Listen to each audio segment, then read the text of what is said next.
Good.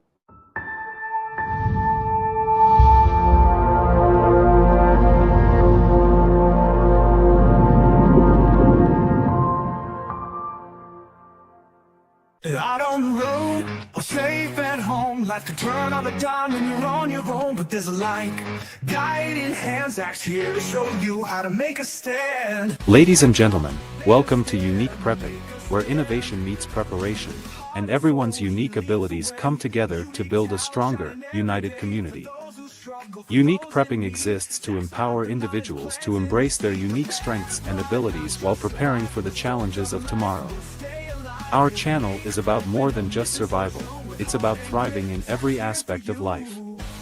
We focus on practical prepping, from mastering gardening and sustainable living to honing essential survival skills, fostering a spirit of self-reliance, and building meaningful connections with like-minded individuals who share the same goals. Why unique? Because we believe that everyone, regardless of their circumstances or abilities, has something valuable to contribute to the prepping community. We are here to break down barriers, challenge limitations, and show that preparation is for everyone. This is a space where creativity meets practicality, and where we celebrate the diverse talents and perspectives that make us stronger together. It's not about fitting into a mold. It's about embracing what makes each of us special and leveraging those strengths to overcome challenges. Here, we don't just prepare for the future, we embrace it with open arms and open minds, crafting a lifestyle that values self-reliance, resilience, and the spirit of unity. Whether it's growing our own food, building essential skills, or navigating life's challenges with unique abilities, we're here to show that nothing can hold us back. Our goal is to equip you with the tools, strategies, and confidence needed to tackle life's uncertainties head-on and emerge stronger, wiser, and more prepared than ever. In this journey, we strive to empower you with knowledge, inspire you with ideas, and unite us all through a shared mission, to be ready, to be resourceful, and to be resilient. Together, we can face any storm, rise above any obstacle, and shine light on the path forward. Through collaboration and determination, we can create a community where everyone feels valued and supported, where no challenge is too great, and where the bonds we build stand the test of time. So, let's gear up, get creative, and continue this incredible journey of prepping, learning, and growing as a community. This is Unique Prepping, where every step we take is a step towards a brighter and more secure tomorrow. It's more than just a channel, it's a movement, a way of life, and a promise to face the future together. Are you ready? Let's dive in and get started. At Unique Prepping, we're all about building stronger communities and preparing for the unexpected. Now, we're taking our mission even further by partnering with Stolen Spirits, a powerful initiative focused on raising awareness for missing and murdered Indigenous women and girls. Together, we're blending preparedness with advocacy, shining a light on the issues that matter most. Join us as we unite for a cause, inspire change, and build a future where every voice is heard and every life is valued. Unique Prepping and Stolen Spirits, stronger together.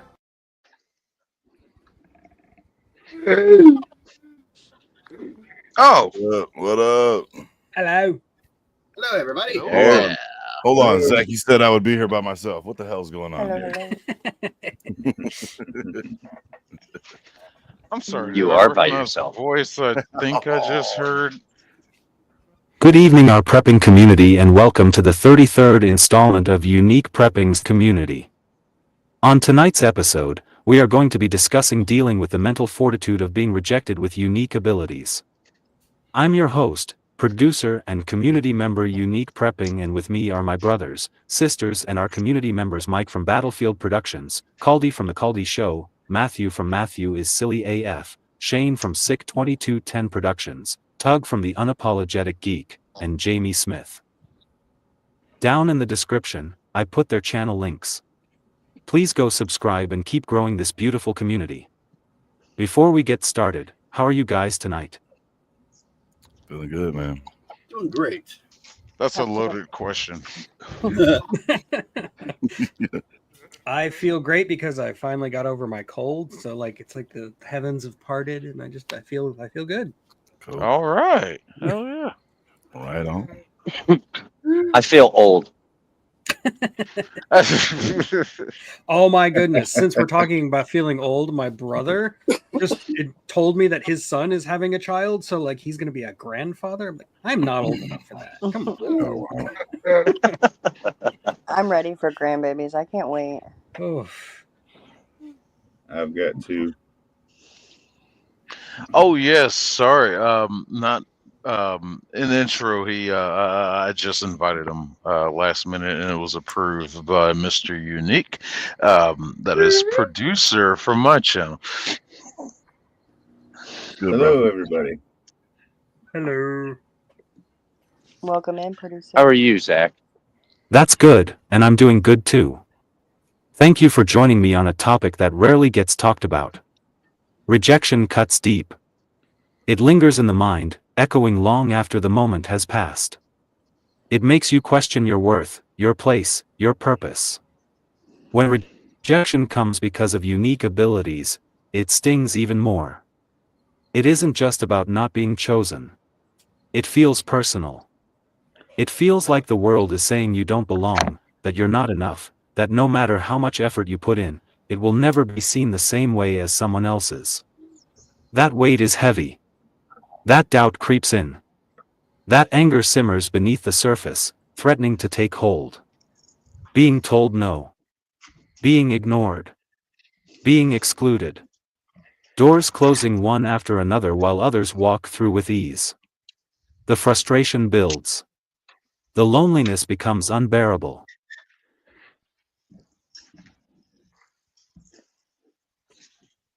The battle isn't just with the outside world. It's within. The mind becomes a battlefield, constantly fighting to push forward while the wounds of rejection try to pull you back. It takes mental fortitude to not just survive but to rise above. To keep pushing forward despite the obstacles. To refuse to let rejection define who you are. Resilience doesn't come easy. It takes effort to silence the doubts. To look in the mirror and see strength instead of failure. To believe in your worth even when others don't. To stand tall even when the world tries to knock you down. Every setback becomes a lesson. Every closed door becomes fuel. Every rejection becomes a stepping stone towards something greater. This conversation is for those who have felt that sting. For those who know what it's like to be looked at differently. For those who have had to prove themselves over and over again.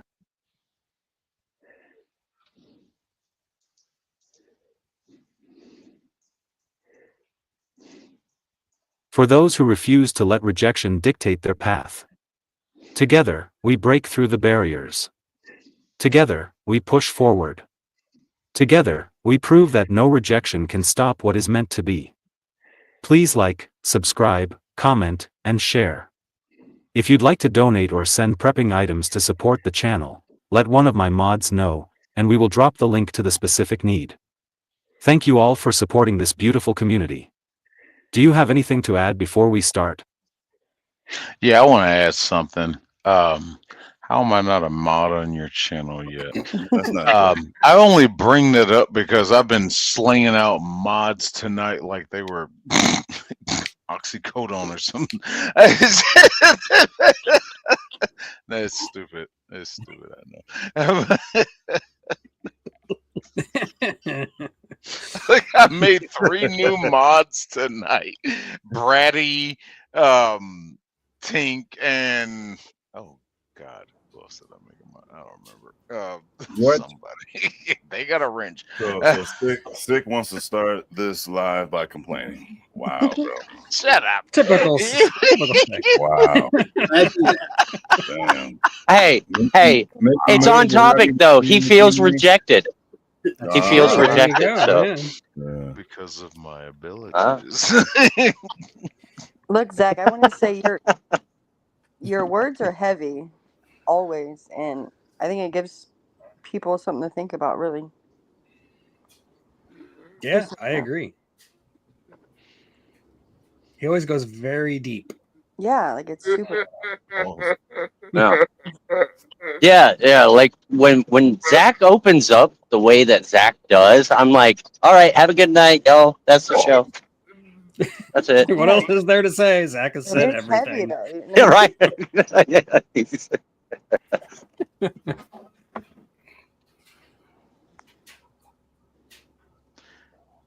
Wait a minute.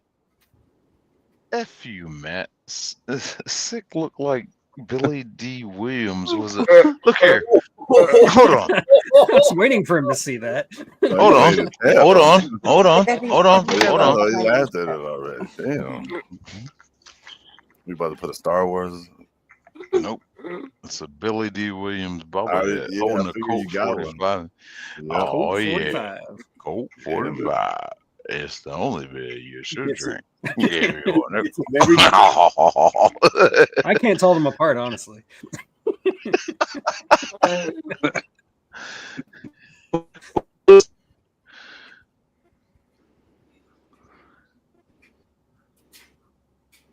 Battlefield's going through a bad spot. Question number 1. How can repeated rejection due to unique abilities impact self-worth, and what strategies can help rebuild confidence Yeah, after such I don't know what's experiences? Let me do this first one. It'll have you thinking you're not equal. You're not enough. And with that, I guess a strong supporting cast, I guess, would definitely be something that'll help that. But I mean, as far as you know, going out in public and not being accepted is got to be tough. And I've seen that with my son a lot. He likes to go up and talk to people and sometimes just give out random hugs, and you know, it's not accepted by certain people, and I get that. I can't be mad at them for that. If you have no experience, then you know.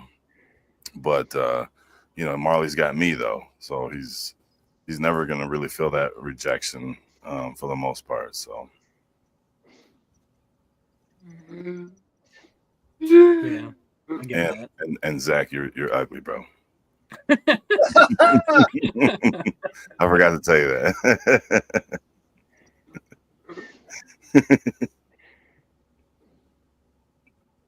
Well, okay, I'll go ahead and go because I pulled a Zach. I tried to learn from the master, and I actually like prepped an answer.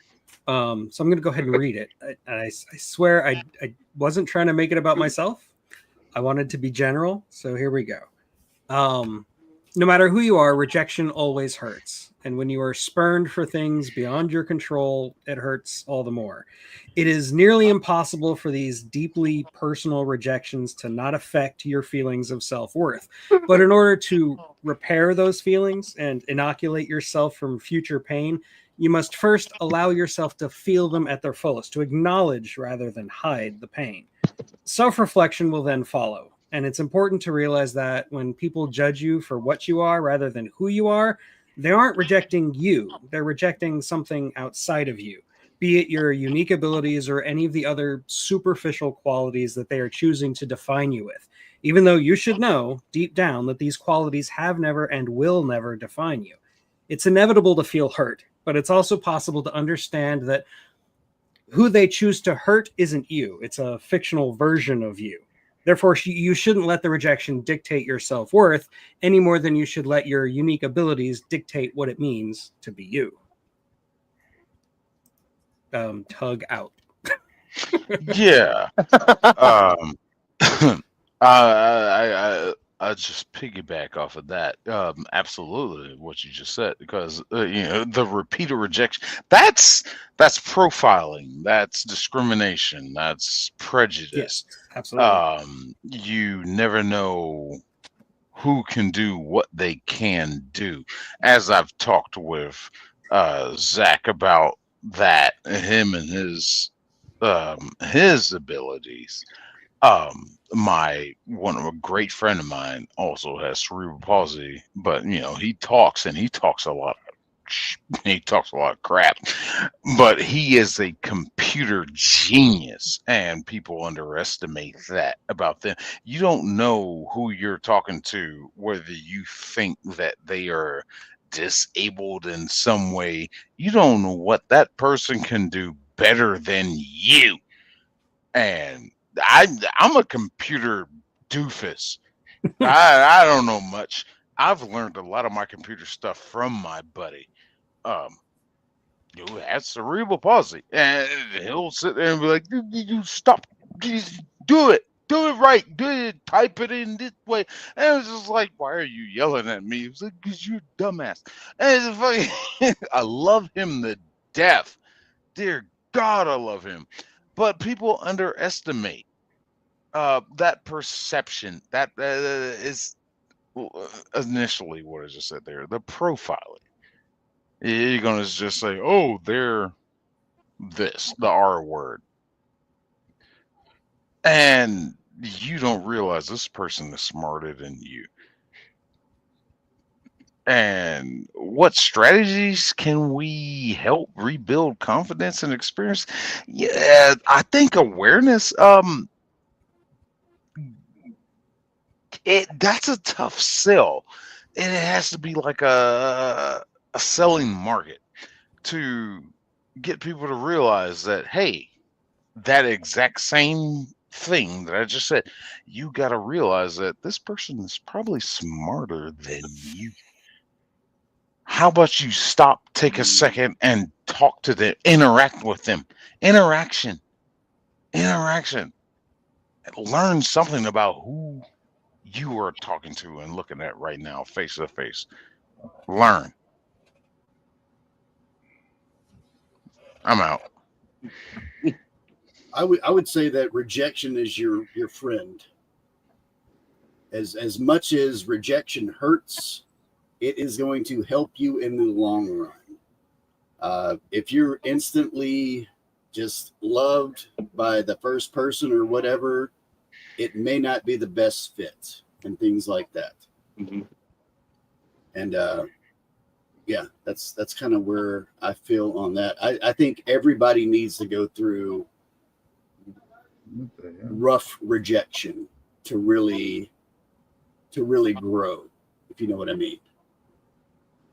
No, It's I not do as- totally. It's not as poetic as Zach would say it, but yeah, it's one of those things Right. where I think if you're just everything you do, you succeed at, something's up. Like rejection is a very good thing. As much as I gotta piggyback off of Caldy because you know the saying, what doesn't kill you makes you stronger. And rejection hurts a lot. Even for somebody that has abilities. It's got to hurt worse for somebody that has unique abilities. But it doesn't kill you, but it makes you go, "Hey, I'm going to show you that I could do it just as good and maybe even better than you can." And so it gives you that fortitude to rise up above it. And, you know, everybody faces rejection. And what you do afterwards is the defining moment and builds your character. And that's it. Yeah, agreed. Zach, I think a lot of it was already said, and it goes to easier said than done. But someone else's opinion of you is none of your business. You know what I mean? But when it gets to you, I think, like he said, you just have to prove them wrong. You have a lot of people to prove wrong. Show them that they're wrong. I agree. Nothing. Someone else's opinion of you is none of your business, but they do sometimes try to shame you or put you down and make it, make their business known to you. The rejection, the repeated rejection, that can affect different people different ways. Some people make stronger, thicker skin. Other people, it gets in their head and brings them down. I think the best remedy is a true friend, a real good friend that, you know, has your back at all times. And that's about that. Yeah, and I just wanted to reiterate, like, when people reject you, their perception of you is not, it's not your fault that they perceive you in a certain way. Like, what they perceive you as is what they're rejecting, not who you actually are. That's it.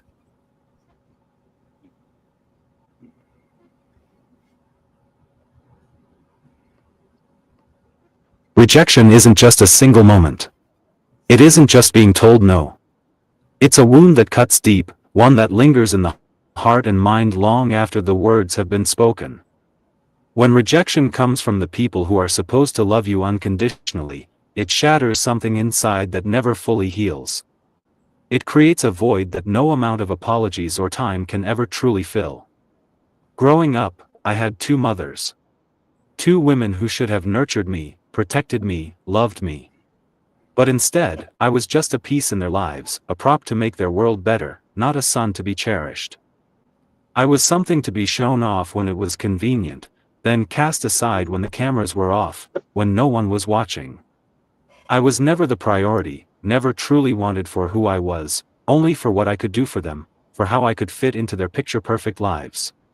Yes, I'm grateful my birth mother gave me life. Without her, I wouldn't be here. I wouldn't have this voice, this fight, this purpose. But giving birth and being a mother are two different things. I needed her love, her guidance, her support, and I didn't get it.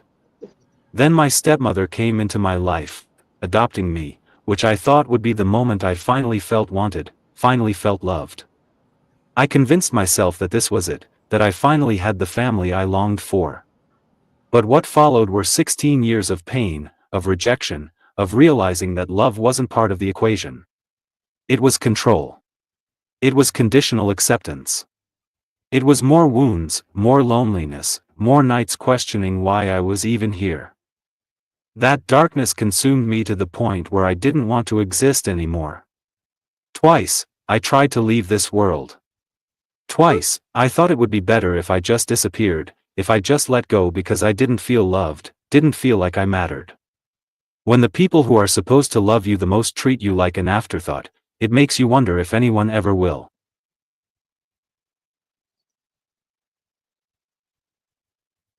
It makes you question your worth, your purpose, your place in the world.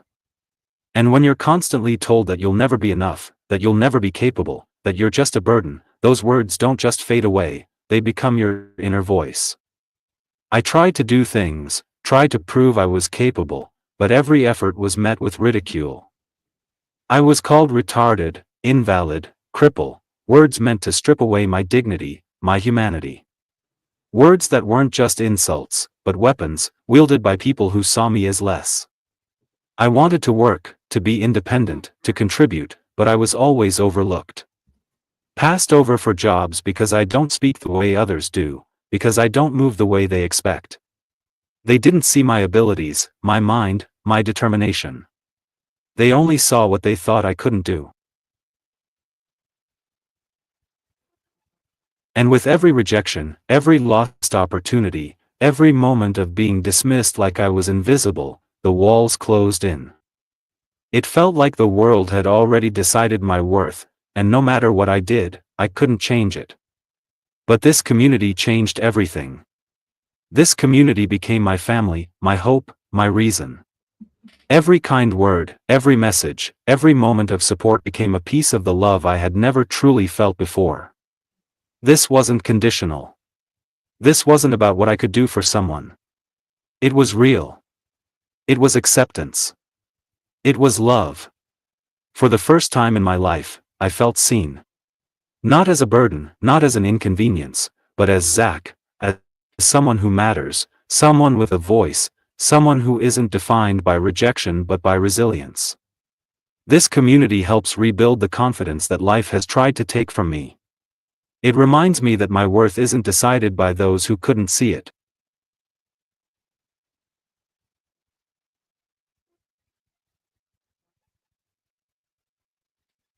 That my unique abilities aren't limitations, they're strengths. That my voice, no matter how different, is still powerful. This space gives me what I spent years searching for, a place where I belong. A place where love isn't something I have to beg for, where I'm not just a prop in someone else's life, but a person who is valued, respected, and uplifted. Rejection may have shaped my past, but it does not define my future. And this community gives me the strength to keep going. UP out. Okay, straight up, the world is a better place with you in it. Okay, Well we said, definitely sir. Well we said. see you. We know you. We see you as who you are, and yeah, you're here for a reason. And I think I've told you this several times, Zach. I just see you as another dude now. Just another dude that pops up. I pop up on panels. I text you and stuff like. Just another dude. Zach, you pull out the heartstrings for real though, bud. That was I feel deeply like I gotta personal. It say was way something heavier than I was crazy. expecting. Yeah, I feel like I should say something off the chain to lighten the mood a little bit. You're a good You're guy, a- Zach. You've been my Zach. You've been my brother for 4 years, man. Don't make me fucking cry, dude. But I did I notice see. I'm the I only see. female on panel. I see Zach as a long-winded SOB that tries to make it all about him and wants to tug at heartstrings. Why would make you laugh? All right, I'm hip to your game. I love He sees what you're putting down. I love you. What are we supposed to say after that, Zach? You said it. And you said it so well. Yeah. He's the one dude in all these panels that you just can't overestimate. Right. Mhm. And Zach, you've overcome a lot of obstacles that they said you never would. Like, that's amazing. So you're here for a reason, and don't ever think any different. And you're getting love from everybody in the comments too. It's not just us. There's like that. There's like that one whole principle. Actually, I think we're gonna get to that in one of the next questions. I'll save that for then.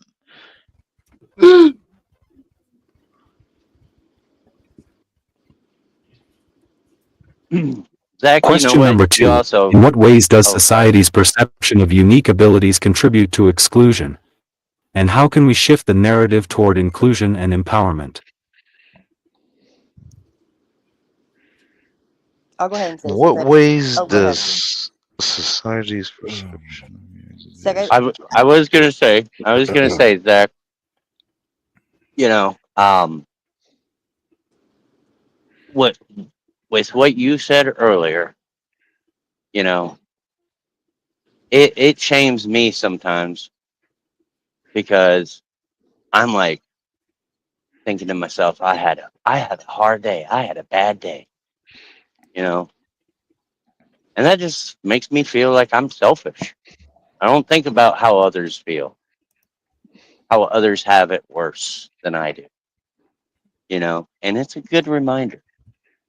It's a good reminder, bro. When you let others know, you know, that's why I try to. I could have a shitty day, excuse my language, but when I'm out and about at the truck stop and there's a cashier and she just has an attitude with me, I just smile at her, say, hey, have a good day. You know, because you never know what somebody else's day was like.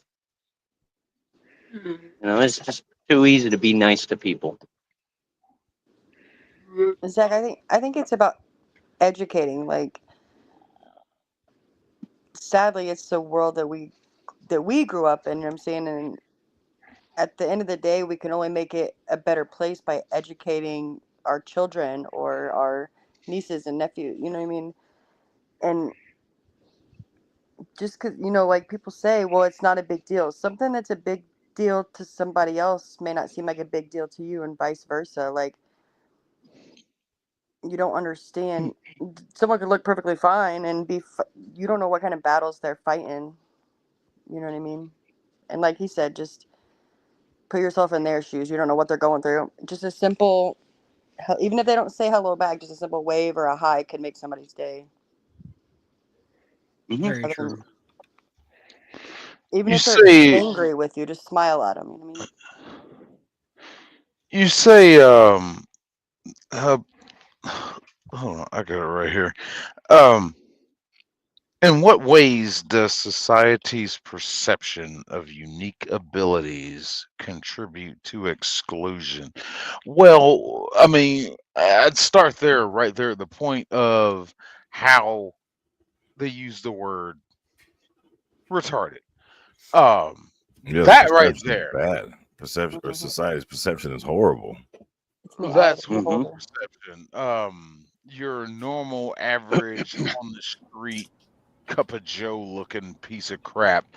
Yeah, they Why are see you talking about somebody me like that that? might act in might act in a certain mannerism and think that automatically, oh, you're this way, and know nothing about the person.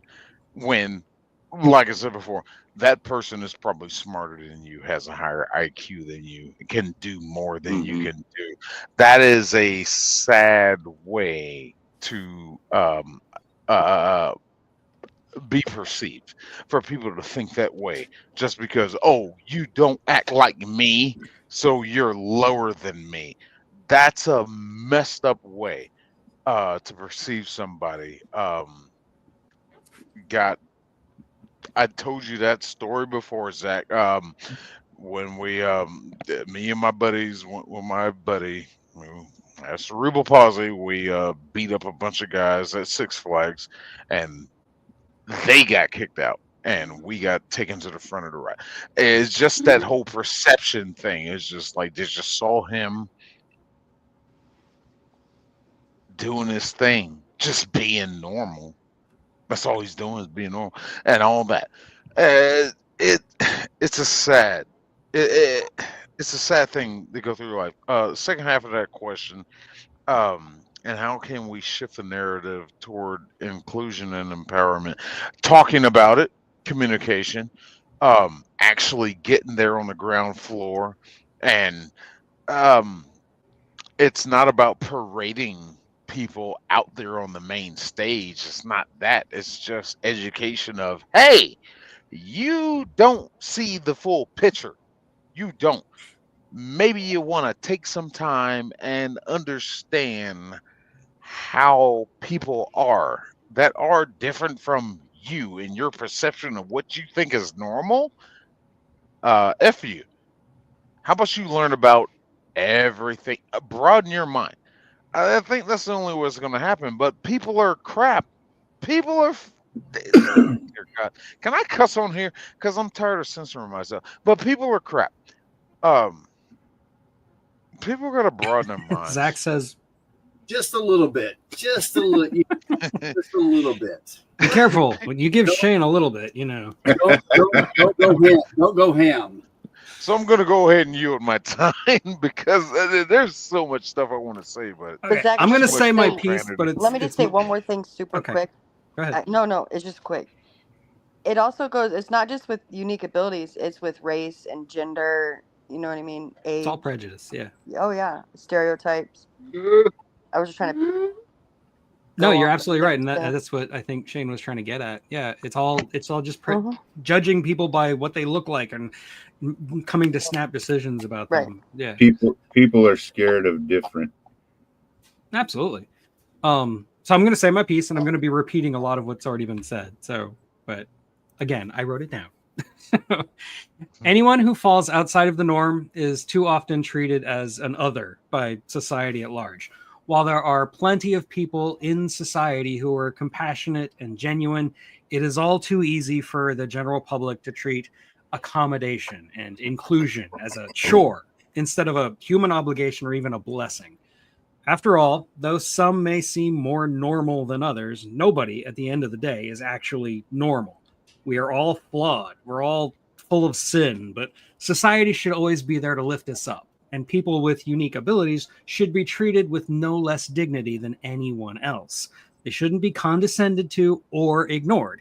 And it isn't a burden to ask them what they need to feel included and valuable, to feel like they belong as part of the tribe.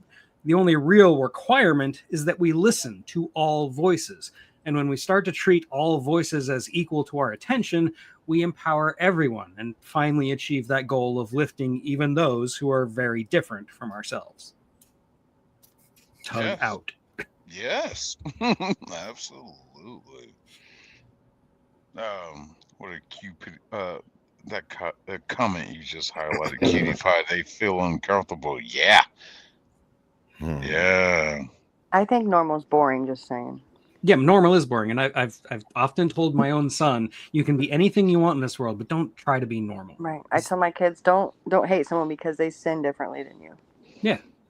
And as far as the societal norms or whatever, we have gotten so much better, much better. Mm-hmm. My uncle was wheelchair bound, and he was in a place in Memphis that they moved into when he was like, I do believe, 8 years old, and he died there at the age of like 50 something. And it was a place called the Memphis Home for the Incurables, and that's what used to go on.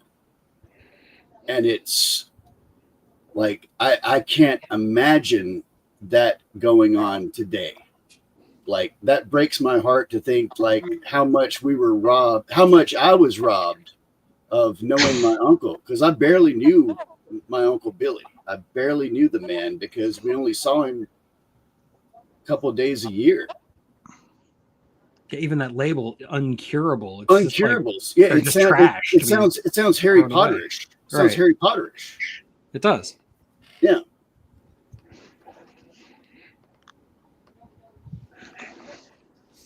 Let me answer this. This is a really easy question, or really easy answer. It's like I said earlier, the perception is horrible. We can easily shift the narrative with lives like this. You put out more than enough information. It's really simple.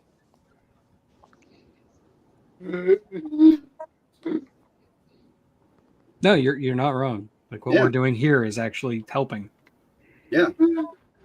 And Zach, I also think that people with unique abilities, like, they want to be treated normal. They don't want to be treated less than, but they also don't want to be treated more than, or like babies or coddled. You know what I mean? Like, they just want to be treated like you're treated, or just, if you're treating everybody like crap, then include me. Or, you know, if everybody's up here, then put me up here. They don't want to be, you know what I mean? They don't want to be put on the spot or held on a pedestal, or, you know what I'm saying? It's just bad when you see somebody and the first thing you do, you walk up to them and you're like, hey, how are you doing? Like, it's, no, they don't, they can hear you. You know what I mean? That drives me nuts too. Yeah. They think just because you look different, like, here, let me talk slower to you, or let me, you know, just in general.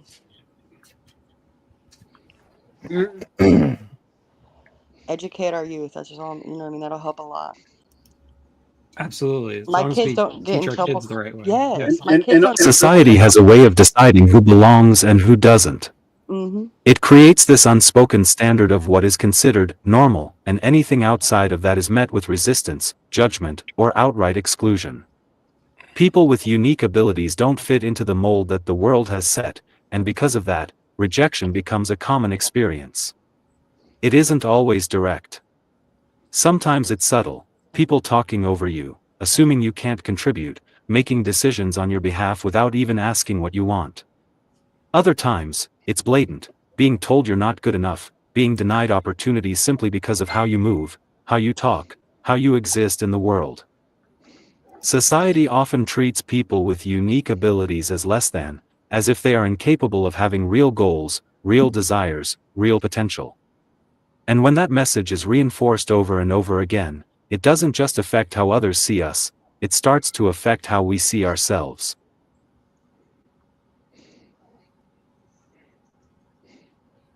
The truth is, much of society doesn't see people with unique abilities as people first. They see the condition, the difference, the things they don't understand. And instead of trying to learn, trying to listen, trying to include, they push away. They make assumptions. They put up barriers, not realizing that we have been fighting barriers our whole lives. A job interview isn't just a job interview. It's proving that we're worth the same opportunity as someone else. A conversation isn't just a conversation, it's a battle against every person who has ever assumed we can't communicate effectively. A simple interaction in a store, at a restaurant, in any public setting isn't just about being there, it's about whether we are treated with dignity or dismissed like we don't belong. Society's perception makes every single step harder than it should be.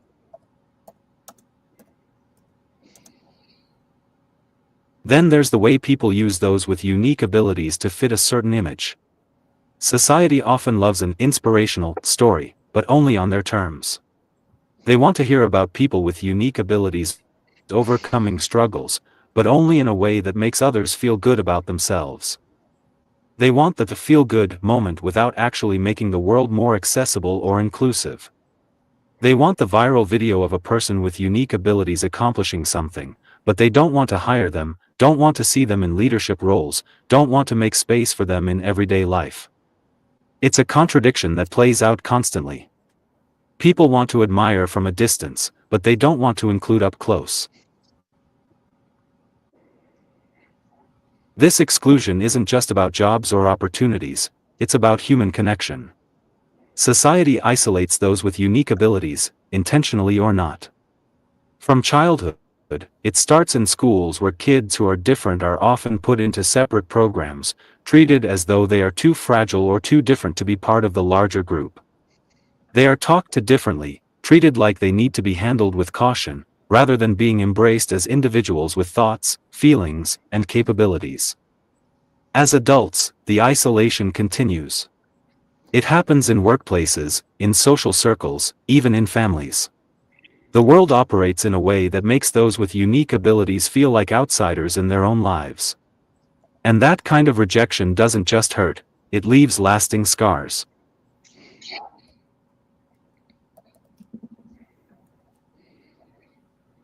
Shifting the narrative means breaking down these barriers. It means seeing people with unique abilities as whole, not as a project, not as a symbol, not as an inspiration for someone else's benefit, but as individuals who deserve the same opportunities, respect, and dignity as anyone else. It means giving space, not out of pity, but because inclusion should be the norm, not the exception. It means listening to voices that have been ignored for too long, recognizing that rejection isn't just an inconvenience, it's a deep, painful experience that shapes lives. The world has to stop deciding who is worthy based on superficial standards. Talent, intelligence, kindness, resilience, these are not dictated by how someone speaks, moves, or processes information. These are human qualities, present in all people. And the more society chooses to overlook those with unique abilities, the more it loses out on perspectives, innovations, and contributions that could change the world.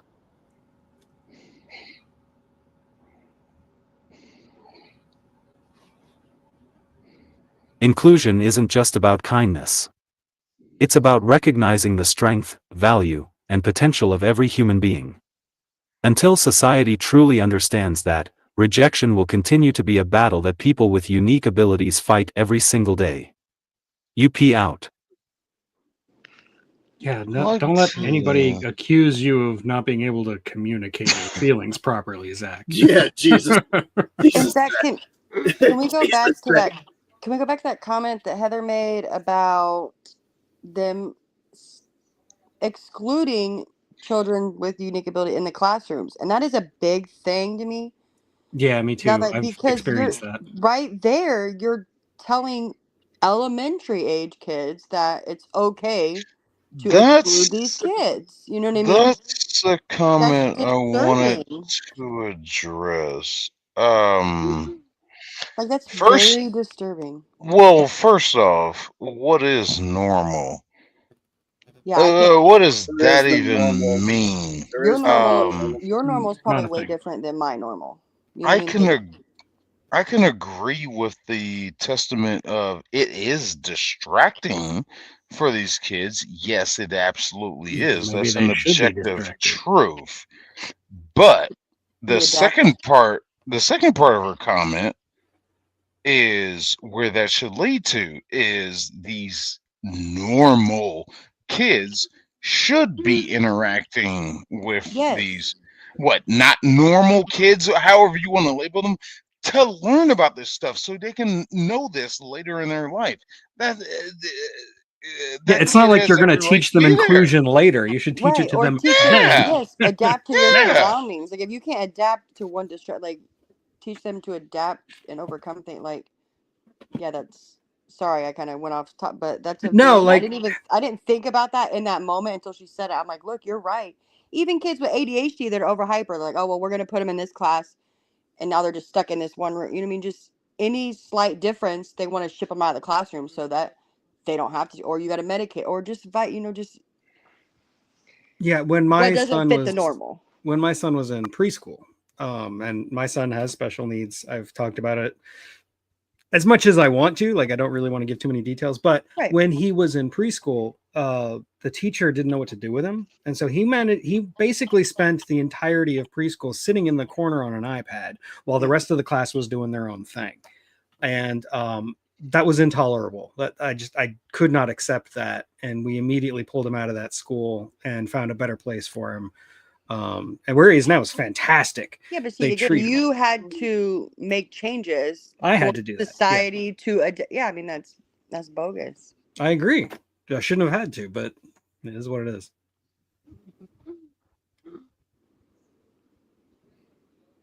But it's about speaking up. I think anybody, like, even if it's not my child, I would, you know, what I mean, everybody knows I don't shut up. I talk too damn much, so I speak for. You know what I mean? I would definitely I get it. speak up.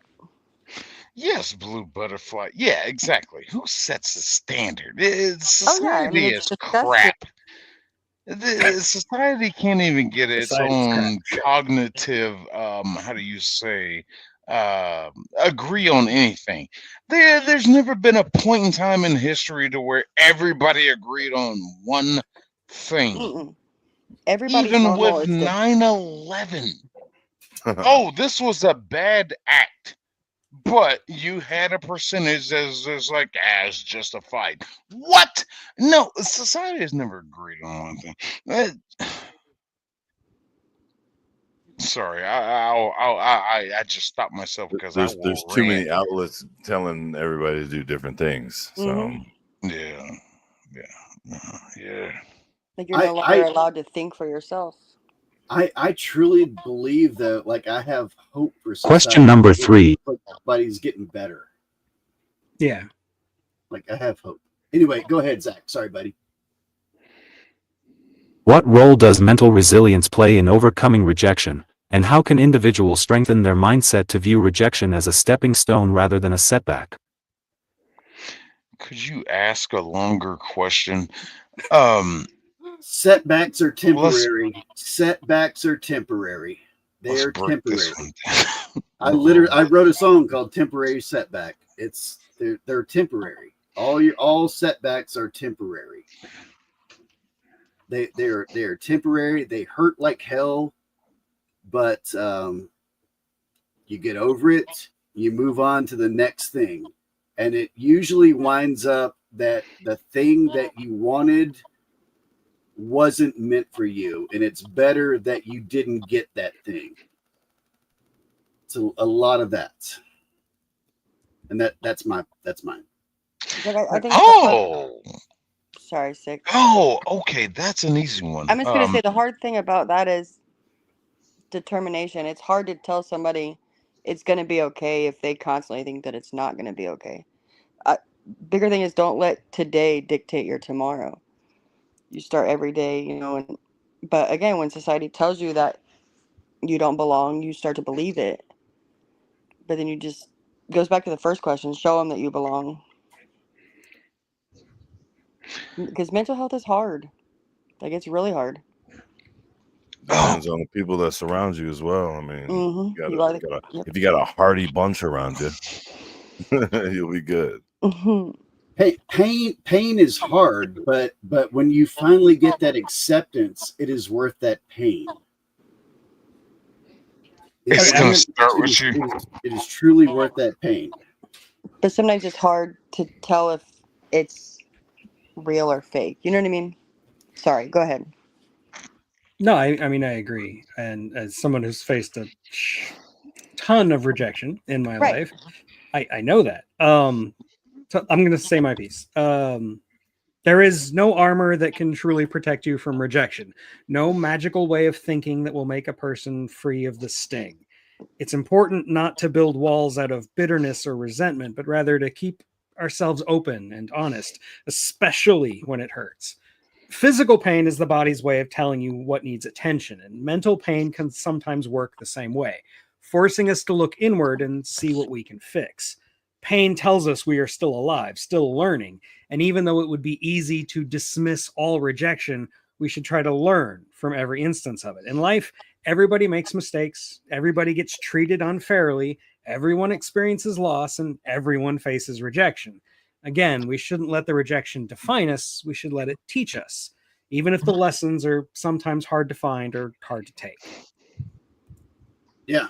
Yeah, that's it. I got. Everybody's got to learn sometime. Yeah. Everybody's got What role does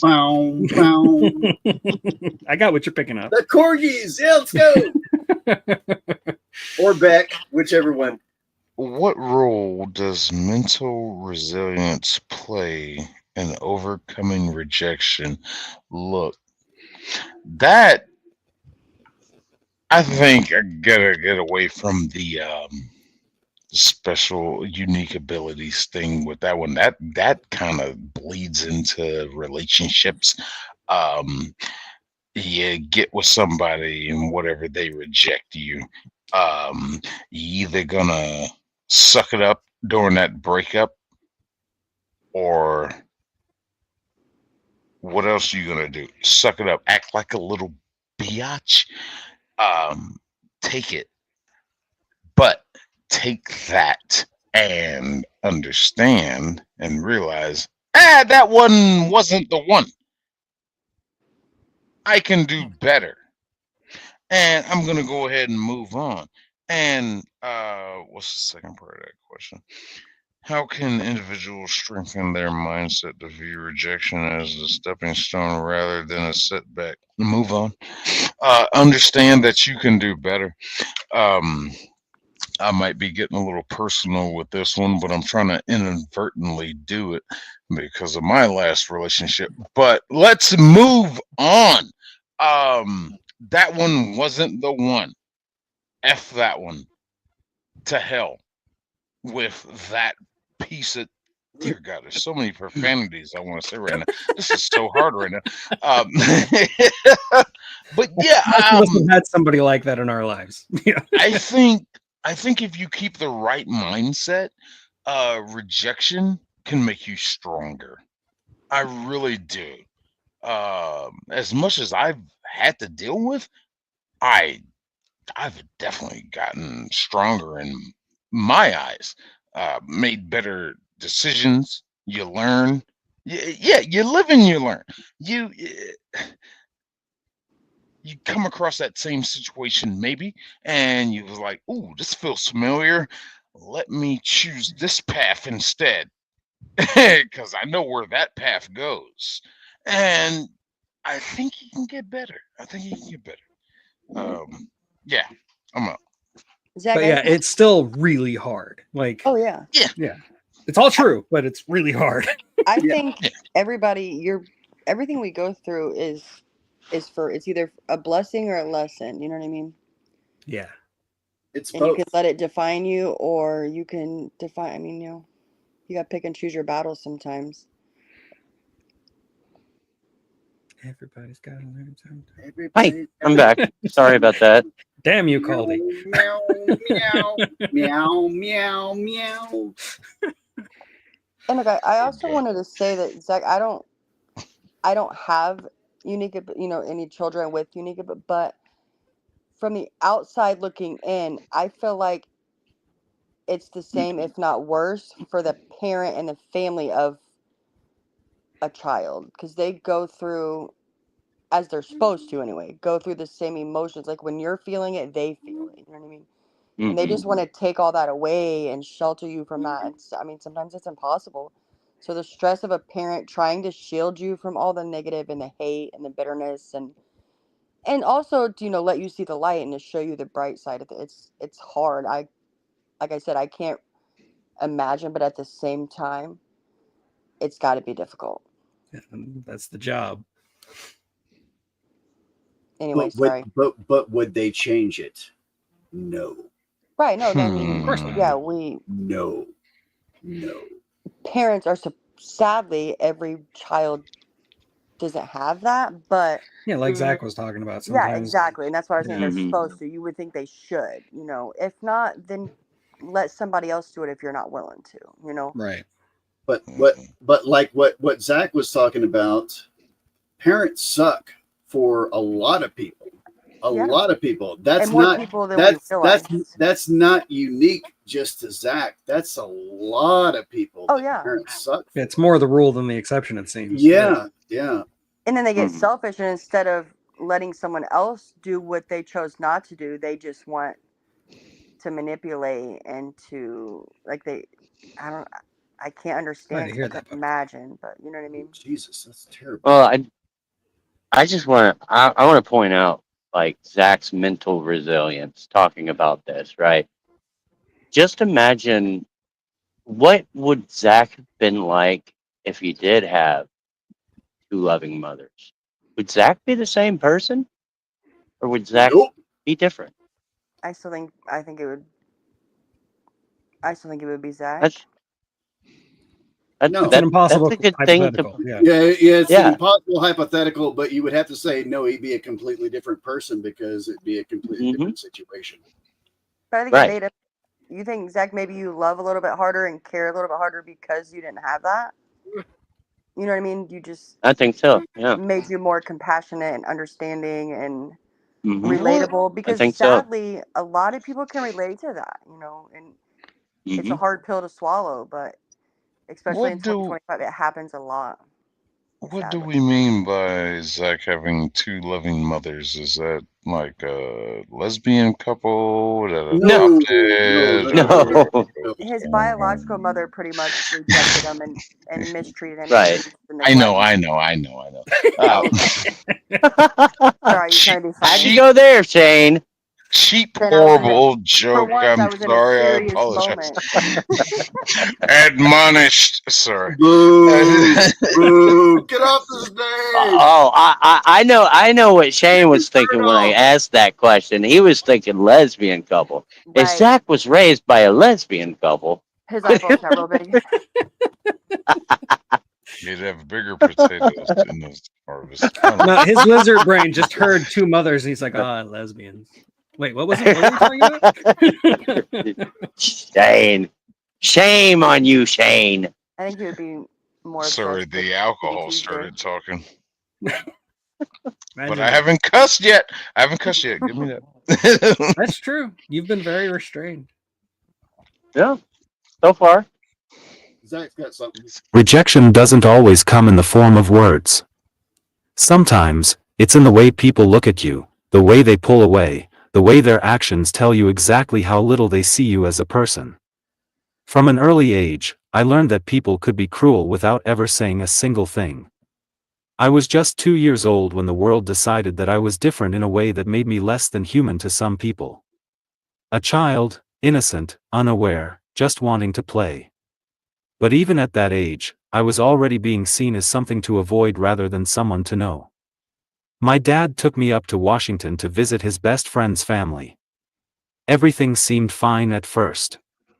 We were welcomed in, greeted like we belonged there. His best friend's sister had twins, a boy and a girl, around my age. Like any other kid, my dad put me down so I could interact with them, and for a brief moment, it seemed like it would be normal. But then, just as quickly, it wasn't. His sister scooped up her kids, pulled them away from me, as if just by being near them, I was putting them in danger. She looked at me like I was something that needed to be kept at a distance, something unsafe, something contagious. How do you explain that to a 2-year-old? How do you make sense of the fact that before you're even old enough to understand rejection, it's already shaping your world? My dad was livid, rightfully so. He saw what happened, he knew exactly what it meant. And in that moment, I'm sure he felt the same rage and heartbreak that I've felt countless times since.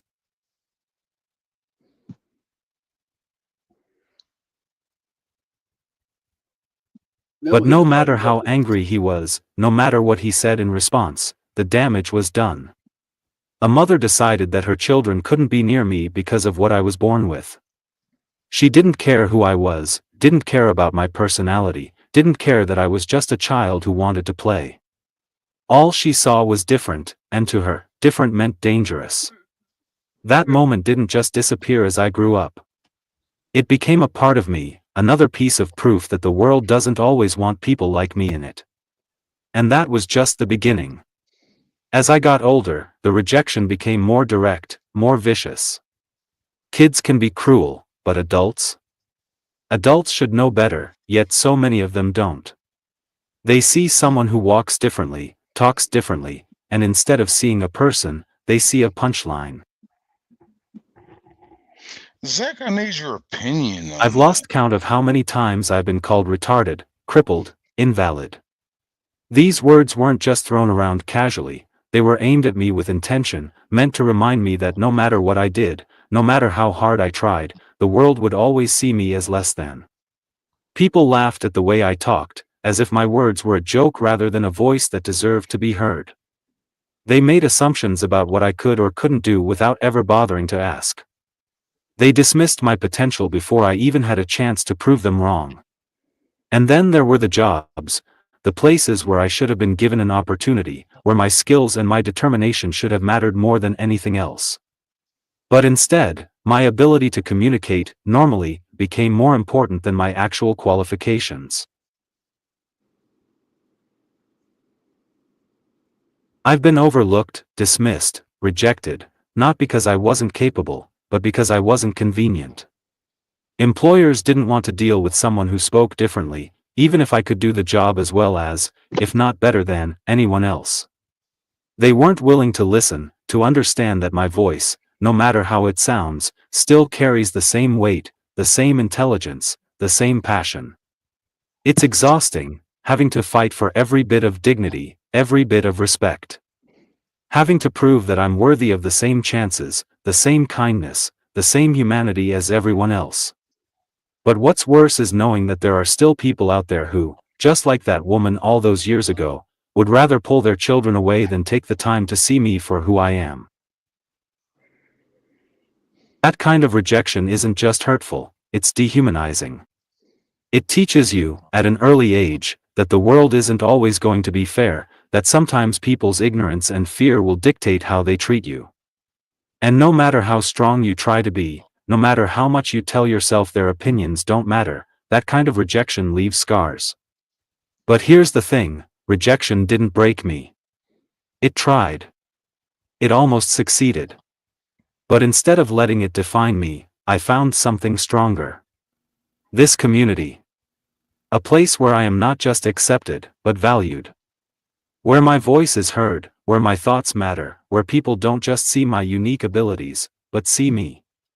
Every time someone supports this channel, every time someone listens, every time someone takes the time to be here, it's another moment where the world feels a little less cruel. It's another piece of proof that I am not alone. That there are people out there who do care. And that means everything. UP out. Hey, And Zach, it's not just you, buddy. It's not just you. There's Aaron Bilal that's out there doing it. There's there's the comedians that are out there doing it. Yeah.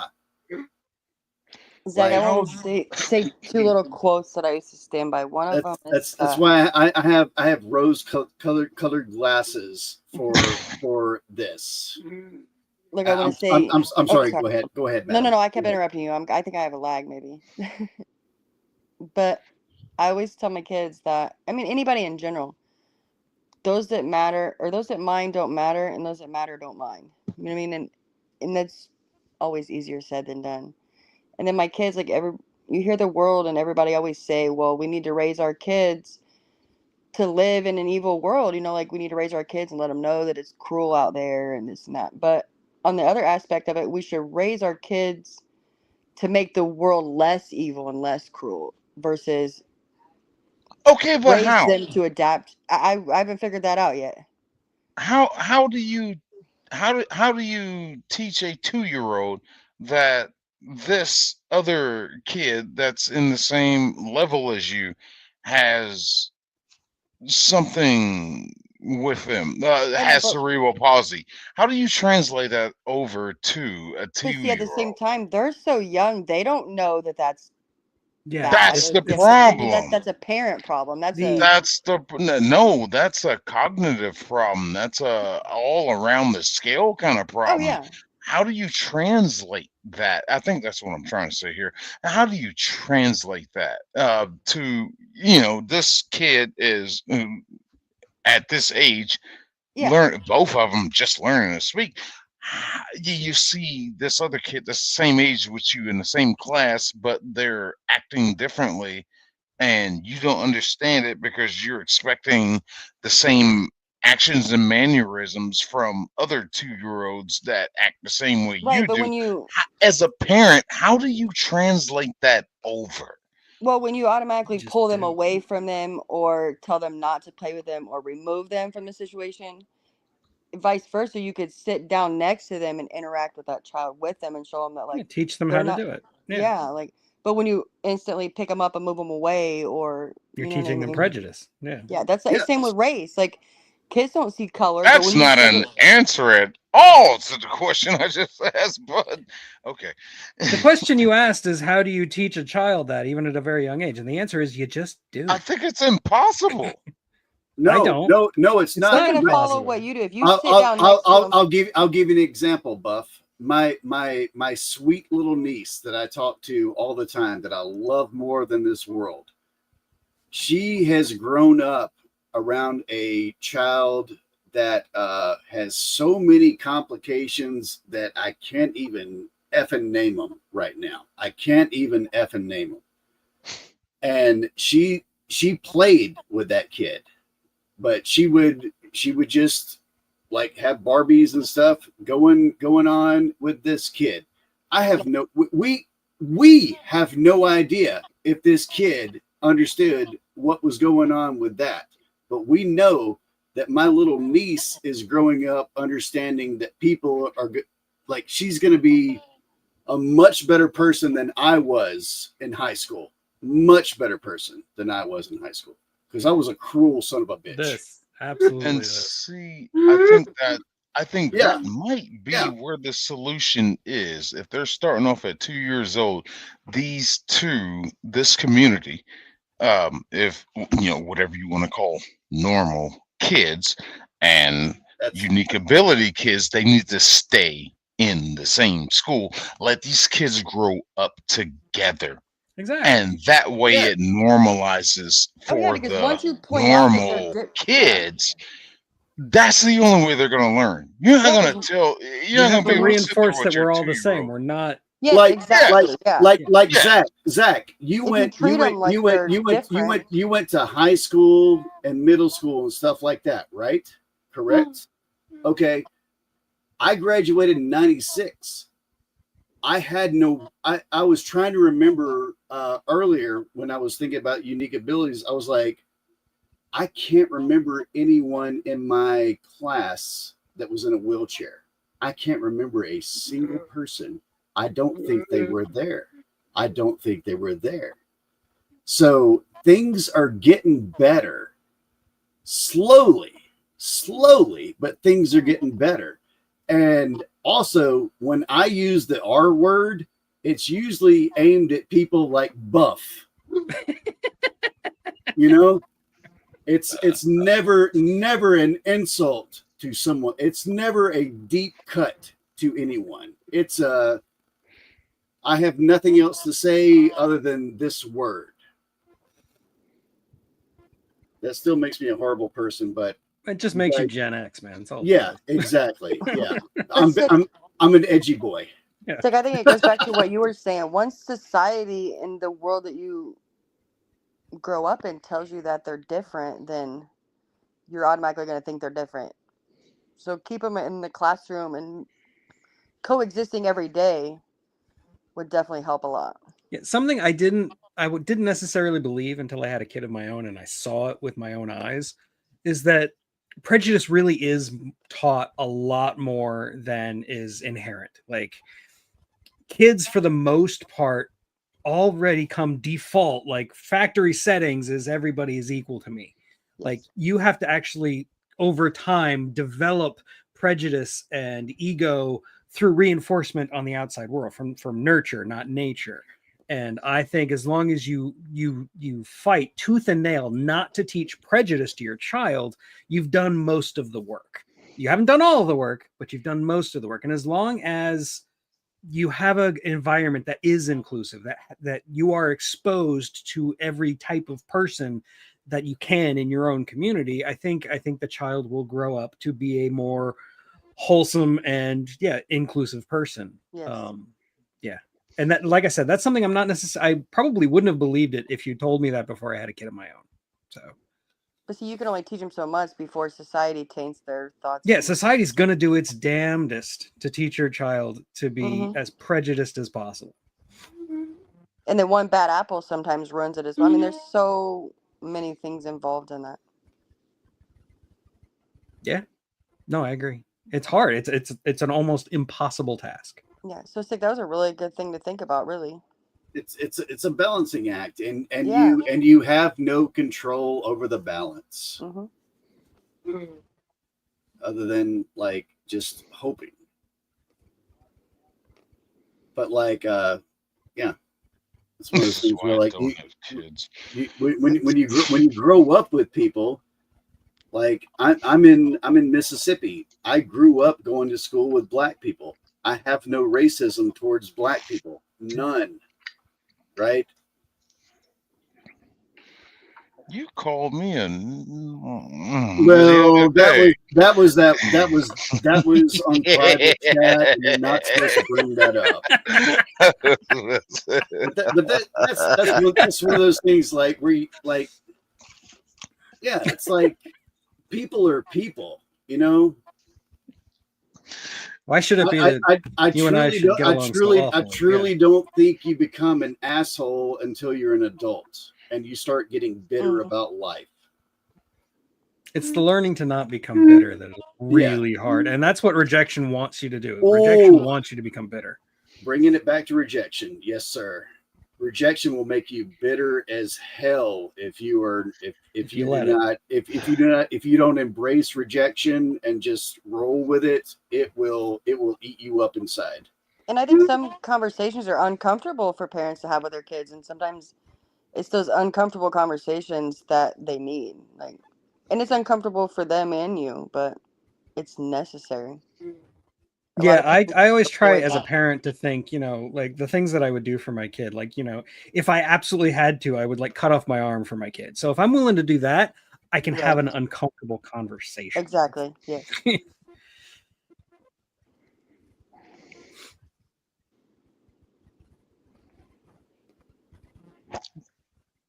I'll be right back. I'm going to feed my cat. Question number 4. How can a strong community or support system help mitigate the emotional toll of rejection? And what can be done to foster a more accepting environment? Larger magazines on either, I don't know. That was just when you sent me the questions, that was my first thought. I was just like, yep, the larger magazines. Never change, man. Never change. Outreach. Just I guess like what we were talking about before, is more education, the community actually coming together to learn more and more, and accepting and understanding about what it is for those who don't know what it's like to go through life like that in a certain state, a certain way. Community outreach, awareness, definitely help. And we work together. everybody work together to make life accommodating for them. Therefore, with the person with a unique ability, they can do what they can do to help accommodate to them. It's just like, meeting the middle point. Um, as we get closer to, oh, dear God, how do I want to say this? As we get closer to understanding each other, I think we can evolve into a perfect society. Maybe not perfect, but a better society. A better society. And what can be done to foster a more accepting? Oh, yeah. Okay, I think I just answered all that with what I wanted to say on that one. Okay. The emotional toll of rejection, basically get some strong people on your side, and for the haters, get your strong people to speak for you and say, "Hey, F you, buddy. Well, I'm not your buddy guy. I'm not your guy, buddy. I'm not your buddy friend," and all that stuff. Get the stronger people to speak on your side. You get them on your side to learn what your unique ability can do for them, and have them. And I'm not saying manipulating, but you get that strength on your side and try to educate the other side. Zach, I think And what you're I'm gonna stop sorry, talking. sorry. No, I'm Zach, gonna stop. I'm done. I'm done.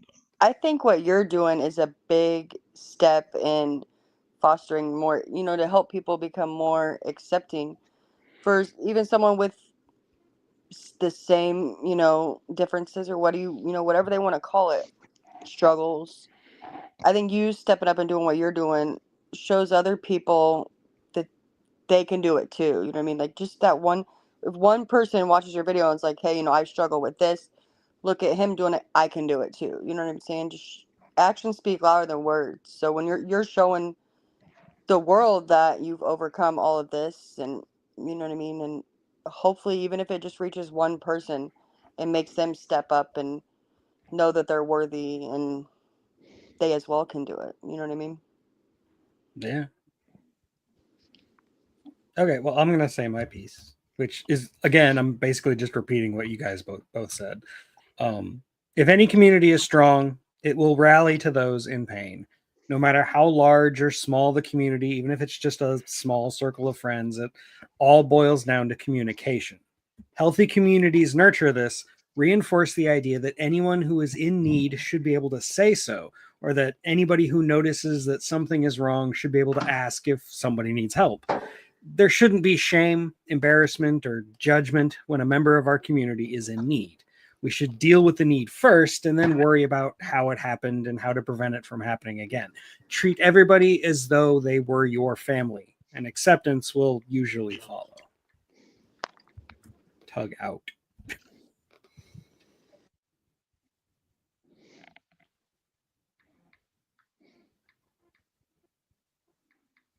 The Unique Prepping community is more than just a collection of people who watch videos, comment, and interact.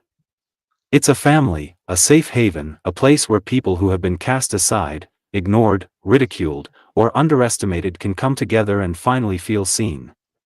It's a space that welcomes not just preppers, but people from all walks of life, people who have felt the sting of rejection, who have been told they weren't good enough, who have struggled to find their place in a world that often doesn't make room for those who don't fit the mold.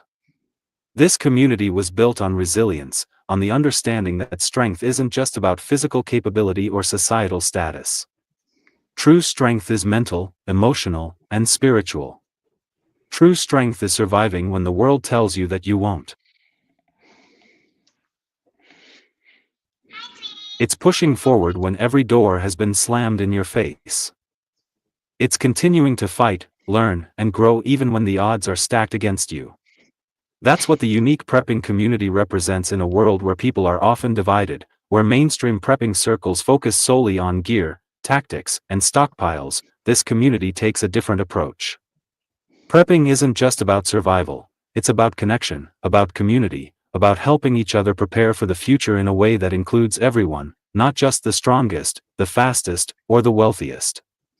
It's about making sure that those who have been overlooked, those who have been counted out, still have a chance to stand strong.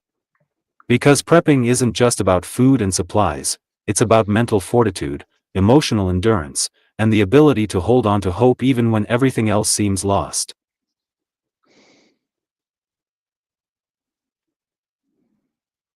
And for me, this community is personal. It's not just something I created, it's something that saved me. Growing up, I didn't have a place where I truly belonged. I was rejected, overlooked in schools, mocked by strangers, passed over for jobs. At every turn, the world tried to tell me I was less than, that I wasn't worthy, that I was a burden, that I didn't belong. And for a long time, I believed them. I let that rejection eat away at me. I let it push me into darkness, into moments where I didn't even want to exist anymore. Because when you spend your entire life being treated like you don't matter, you start to believe it. But then something changed. I found my voice. I found people who actually listened. And slowly, I started building something that wasn't just about me, but about everyone who has ever felt like they didn't belong. Unique Prepping isn't just a YouTube channel. It's a movement.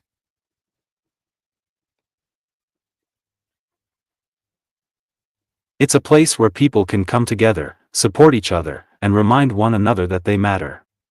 It's a space where the conversations go beyond prepping and into something deeper, something that touches on mental health, emotional strength, faith, and the reality of what it means to navigate this world with unique abilities. The love, support, and encouragement I've found here is something I never experienced growing up. It's the kind of acceptance I never thought I'd have. And it's proof that no matter what the world says, no matter how many times people try to tear you down, there are still good people out there. People who will lift you up, who will stand by you, who will remind you that your story isn't over. I've seen firsthand how powerful this community is.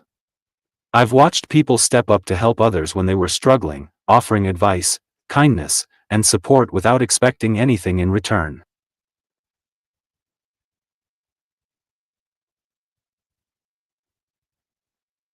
I've witnessed people who felt alone finally find a place where they belong. And that's the beauty of Unique Prepping. It's not about one person. It's about all of us. So when I say that this community is special, I mean it. When I say that this community gives me hope, I mean it. When I say that I wouldn't be here without this community, I mean it with everything in me. Every person who comments, who likes, who subscribes, who shares, who takes the time to be a part of this, you are making a difference.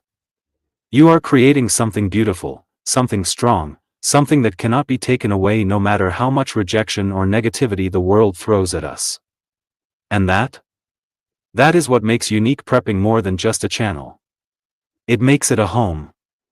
UP out. You know, as easy as it is to like be old man yells at cloud about the internet, stories like that reinforce the idea that the internet can be a force for good. And you Yes. found this community, you found us, and we found you, and we're all stronger for it, right? And Zach, sometimes people just need a place to tell their story. You know what I mean? Or just speak in general. Zach, Yeah. once again, you're just a dude in my eyes. You're just a dude. You're just another dude that I talk to. That's it. I don't ever think like, hey, I've got to do this because Zach can't do that. Nope. Like, nope. You're just a dude. And Zach, you're very inspiring for sure. Yeah, and I would never say there's Alright. nothing you can't do. You'd stab me. I've seen your knives. Oh God. we have seen you try to open a box. It's scary. Yes. It's scary. I blame Mayhem for this. I blame you, Mayhem. Battlefield Productions. Anyway, you got me stuck in here with this guy. This guy. This unique mother effer. We've gotten to the point to where this guy is insightful and thoughtful and spitting out truth bombs and knowledge and being so meaningful with his statements. It's just like, how can you follow this guy? Yeah, we're How all can just you schmucks, say right? anything after him? I blame you, Mayhem. And if I ever come across you on the road, man, look here. I don't go past I-35, but if I ever come across you on my territory on the East Coast, look here, we're gonna have problems. I'm gonna call you later. Oh, wait, go back. Screenshot that. I gotta go back and screenshot that. He's like, we're friends, but This F one? you. Go for Yeah, it. gotta screenshot that one. Yeah. There we go. Validation for Caldy. Yes, Zach. I'm the- Don't encourage him, Mayhem. You're one. At this point, we don't see you as anything different than that guy. You know what I mean? Like Sick was saying, you are just that guy to us. You know. Yeah, like Caldy's saying, you're just a dude. You're a dude. You're another dude. That Who's speaks not a allowed to whole go hell of a lot first. more intelligent than I do, and I talk a lot, but you speak just in the few words that you know what I mean. You could say 5 words to my 500, and those words really speak when you say them. Know that you're trustworthy, you're inspiring, and that speaks a lot about your character. Even when you're twerking. No, go to the one above that. When in doubt, blame.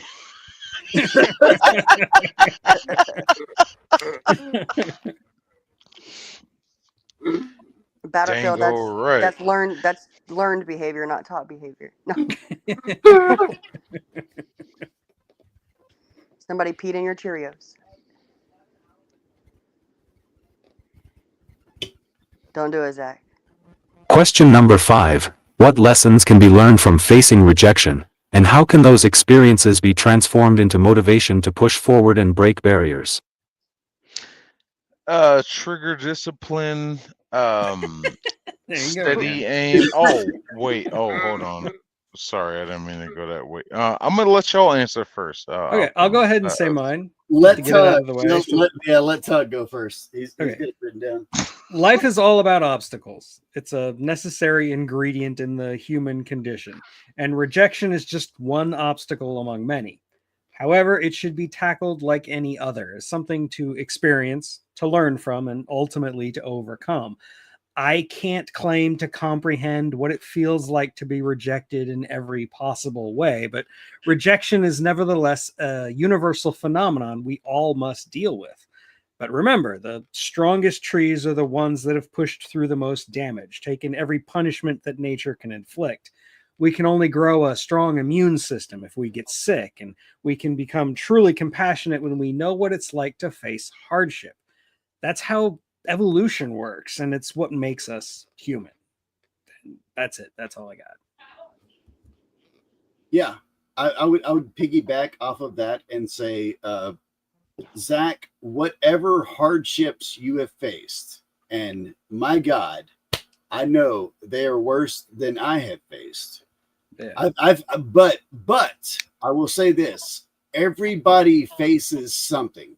Everybody has their own little thing, and I will say this also: you are only competing against yourself. You are only competing against yourself. So where I have my problems and my things where I've been rejected vehemently, like especially with music, being told like it's too noisy, it's too loud, we don't want it, stuff like that, and It's too damn loud. It's too damn loud. You guys don't tour enough, stuff like that. We're not going to sign you for this. And then eventually something came along, and it was the perfect fit. That I truly believe that is for every person. Every person faces those kinds of things, and it's a little personal thing, and that's it. Well, like for me, my personal story, like I was in a band, and when I was about to move to a completely different city to be part of this band full time, to make this like my career. And right before I finally pulled the trigger and made the move, the band broke up for reasons that I, to this day, still don't really comprehend. But just a month later, the woman who would become my wife decides that she's going to come down and see me. And that's when we decide we're going to get married and move off to Maryland together and have babies and the whole 9 yards. And like, that couldn't have happened if I'd already gotten entwined in this whole band thing. Like, I wouldn't have had that opportunity. So sometimes life will throw some, sorry, I have to say it, life will throw shit at you, and it's going to suck and it's going to hurt. But sometimes there is a reason for it. And sometimes if you let life flow over you, you know, like, Yes. good things will happen. Yeah. You got to roll with it. You got to Yeah. roll with it. Zach, I always say, you've heard me say it 100 times. I am my own worst enemy. I beat me up more than anybody could ever. You know what I mean? When things are thrown at you, it's how you take it. You can't control others' behavior. You can only control how you react to it. And True. it's hard when, like, and you're like, people say the same thing over and over. You want to believe the things that they're saying, but at the same time, hopefully as you get older, you realize, like, I'm not what these people say. And sometimes they just don't like you because you're you. It has nothing to do with anything Yeah, about it's exactly. just because you're you. And adapt and overcome, that's a hard thing to do. But here I'm saying, you know, I mean, I can preach it all day long, but it's hard to live it, or when you're faced with different obstacles. And it's not just abilities, it's you're too tall, you're too short, you're too fat, you're too skinny, or, you know, you're not educated enough, or you're overly qualified. It's just everyday life. No matter what, there's always going to be people that don't like you, and some just because you're you. You know what I mean? Jealousy is disgusting. Jealousy will destroy you. Jealousy. Don't let jealousy rule your life. Do No. not let jealousy rule your life. That's why I was saying, like, you're only competing against yourself. Yourself, You're yes. No, and that only competing against yourself. My completely deepest agree. wounds That are was one of the hardest things for self-inflicted, me to for learn. sure. And if you start thinking about, like, oh, this band that I was hanging out, now they're the top band, and why am I not the top band? Right. That's just going to insert lots. How can the Twilight books get published and my book can't? You know, that kind Oh, of stuff. Jesus Christ! why was that 200-year-old vampire dating a 17-year-old, and they somehow get away with printing that? Yeah. I don't remember what movie it may be, where they had the Jamaican bops. Coming to America, maybe. I don't remember what movie it is, but when he says he works Cool for the Jamaican- Runnings. Yeah, it's cool. Running. Yes, I'm pride, I'm power, I'm a Jamaican badass book mother. said. Based Don't on a take shit. true Yes. story. That's the thing you got to tell yourself every day. Look, you are your own worst enemy. So if you tell yourself every day, I am enough, I am a boss, you know what I mean? Yeah, and like if you just go with like personal relationships, like if you're looking for, you know, someone to love and someone who loves you, and you see all these other people who can find it and you seem to not be able to, you get into that like incel thinking. You like, why are they all into these other people who are worse than me and not into me? They must like assholes, you know, like that's how you become an incel. The best thing I've heard about that is, how come those two people living under the bridge have found love and I Right. Right. And you should never compare yourself to somebody else. Yeah, just don't do it, that's because hard you'll just drive too. yourself insane. And with the internet, sadly, it has made society think that that's what we should do. Like, they want you, you know, you should look a certain way or act a certain way or eat a certain thing or. Bring that question back up, because Sorry, Sig, I got way off topic. Greetings and good night, Danny. I didn't see you. What lessons can be learned from facing rejection? Like I said earlier, trigger discipline. The main lesson you can learn from that is how to deal with it. Yes. Okay. You have to go into life and understand the simple word no. There are so many entitled people Pretty out much. there. Yes. There are so many entitled ones. This is the ones like the types I like to cover in my soft sit videos, the Karen videos, stuff like that. Blah blah blah blah. These are people that like they seem like they've never heard the word no from their parents in their life.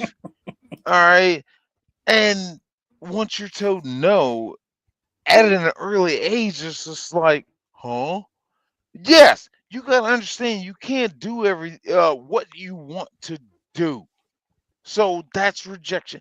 But to go into the second part of that, and how can those experiences be transformed into motivation to push you forward and break barriers? It pushes you to be a better person, you piece of Let it piece kick of you in the crap. butt. Yeah. That. Yes, that. Kick in the butt. Fuck. Hey, life is not gonna cater to you. You need to understand that society operates in a certain way, and also, by the way, there are laws, rules, regulations, statutes. There are things that are actually in place that you need to abide by. And you might need to realize that this really falls into some soft sit crap here. Wow. You need to understand the world does not revolve around you. You got to Right. understand that no means no, especially in the sense of legality. It means no. I think I'm done. Pop that question back up there right quick. I think I'm done with that. I'm not sure.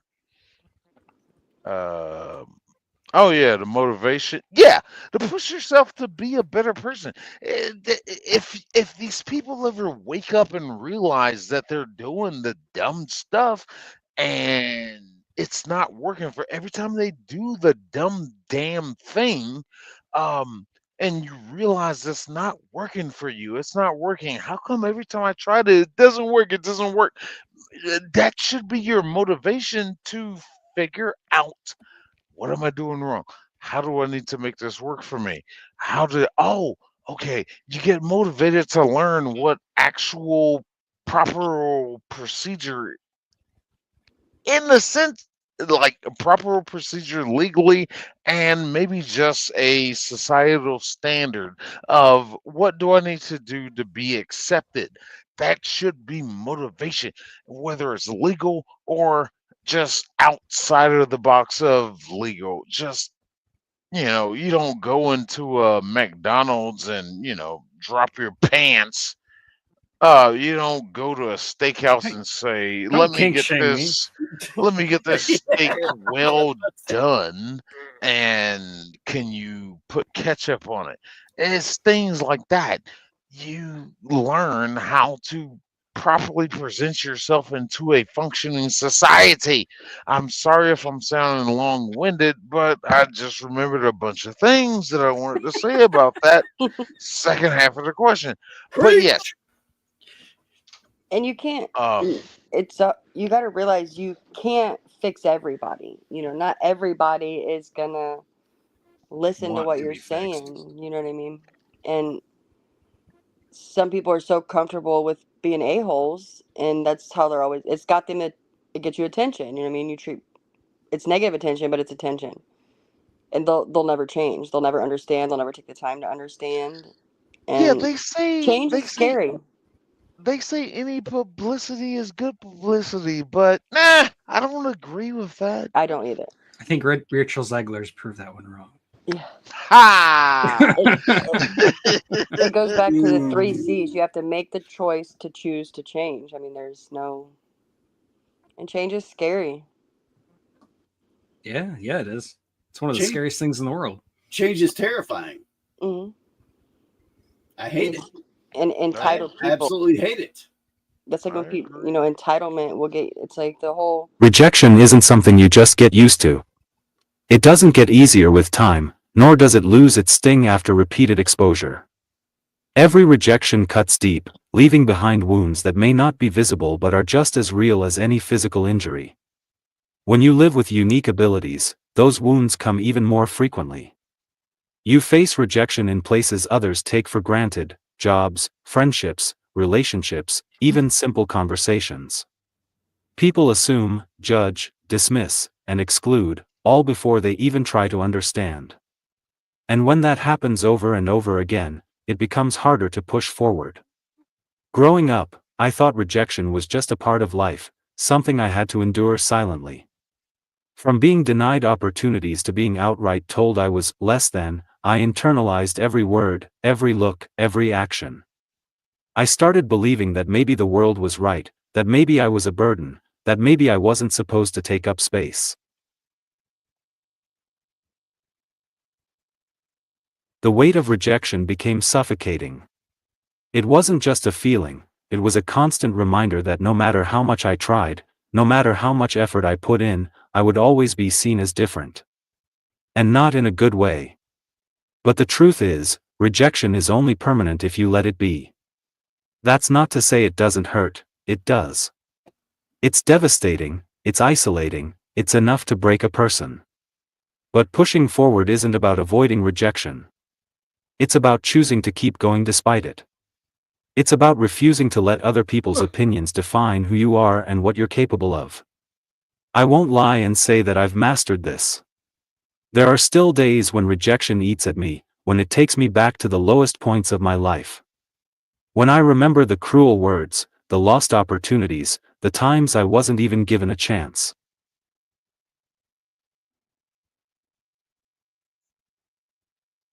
But the difference now is that I know I'm not alone. I know that the community we've built is full of people who have felt the same pain, who have walked similar roads, who understand what it means to be pushed aside but refuse to stay down. Pushing forward is a decision. A hard one. A painful one. But it's one that I make every single day. Because I refuse to let the world dictate my worth. I refuse to let the words of those who have never lived my life determine how far I can go. I refuse to let rejection stop me from showing up, from speaking out, from building something greater than myself. And that's what I want others to understand. Rejection is a part of life, but it is not the end of your story. Every rejection, every closed door, every person who has doubted you, none of it can stop you unless you let it. The path forward may not be easy, but it is always there. And sometimes, the only way to see it is to keep moving. UP out. Hey Zach, I was going to say something. It fits. It's off topic, but it fits the narrative of understanding and taking the time to understand things. Well, just a broad example. Everybody knows we have the freedom of speech. Everybody knows. You know what I mean? I have the freedom of speech. But what people fail to realize, if they don't understand, you have the freedom of speech. You can say what you want, but that doesn't mean there aren't consequences to the things that you say. You're allowed to say it, but there's consequences to some things you say. It's all about understanding things in life. Well, not exactly, no. There is a limit. Like, okay, yes, you do have freedom of speech. Okay. Yes, you do. But like when it comes to you, let's just say I'm gonna use the most extreme example just out of whatever, just being extreme. You can't go to a daycare center and start screaming profanities. Right. That Well, you is can, not but there's consequences protected. to that. Exactly. Yes. But what I'm saying is Yeah. people take the things at face value. Like, oh, I have the freedom of speech. Well, yeah, but you got to think into that. Just, you have the freedoms, but that doesn't, you don't have the No, freedom of the consequences. you have freedom of speech, but not freedom of consequences. Right. But Mm. some people just don't take the time to understand things to the fullest. You know what I'm saying? Yeah. They just take it at face value. I just only use the freedom of speech thing because it's like something that everybody knows, and it's like there's more to just the freedom of speech aspect of it. And Zach, I have to disagree with you. I have to Mm-mm. actually disagree with you, good sir, because rejection does get easier. it gets so much easier as life goes on.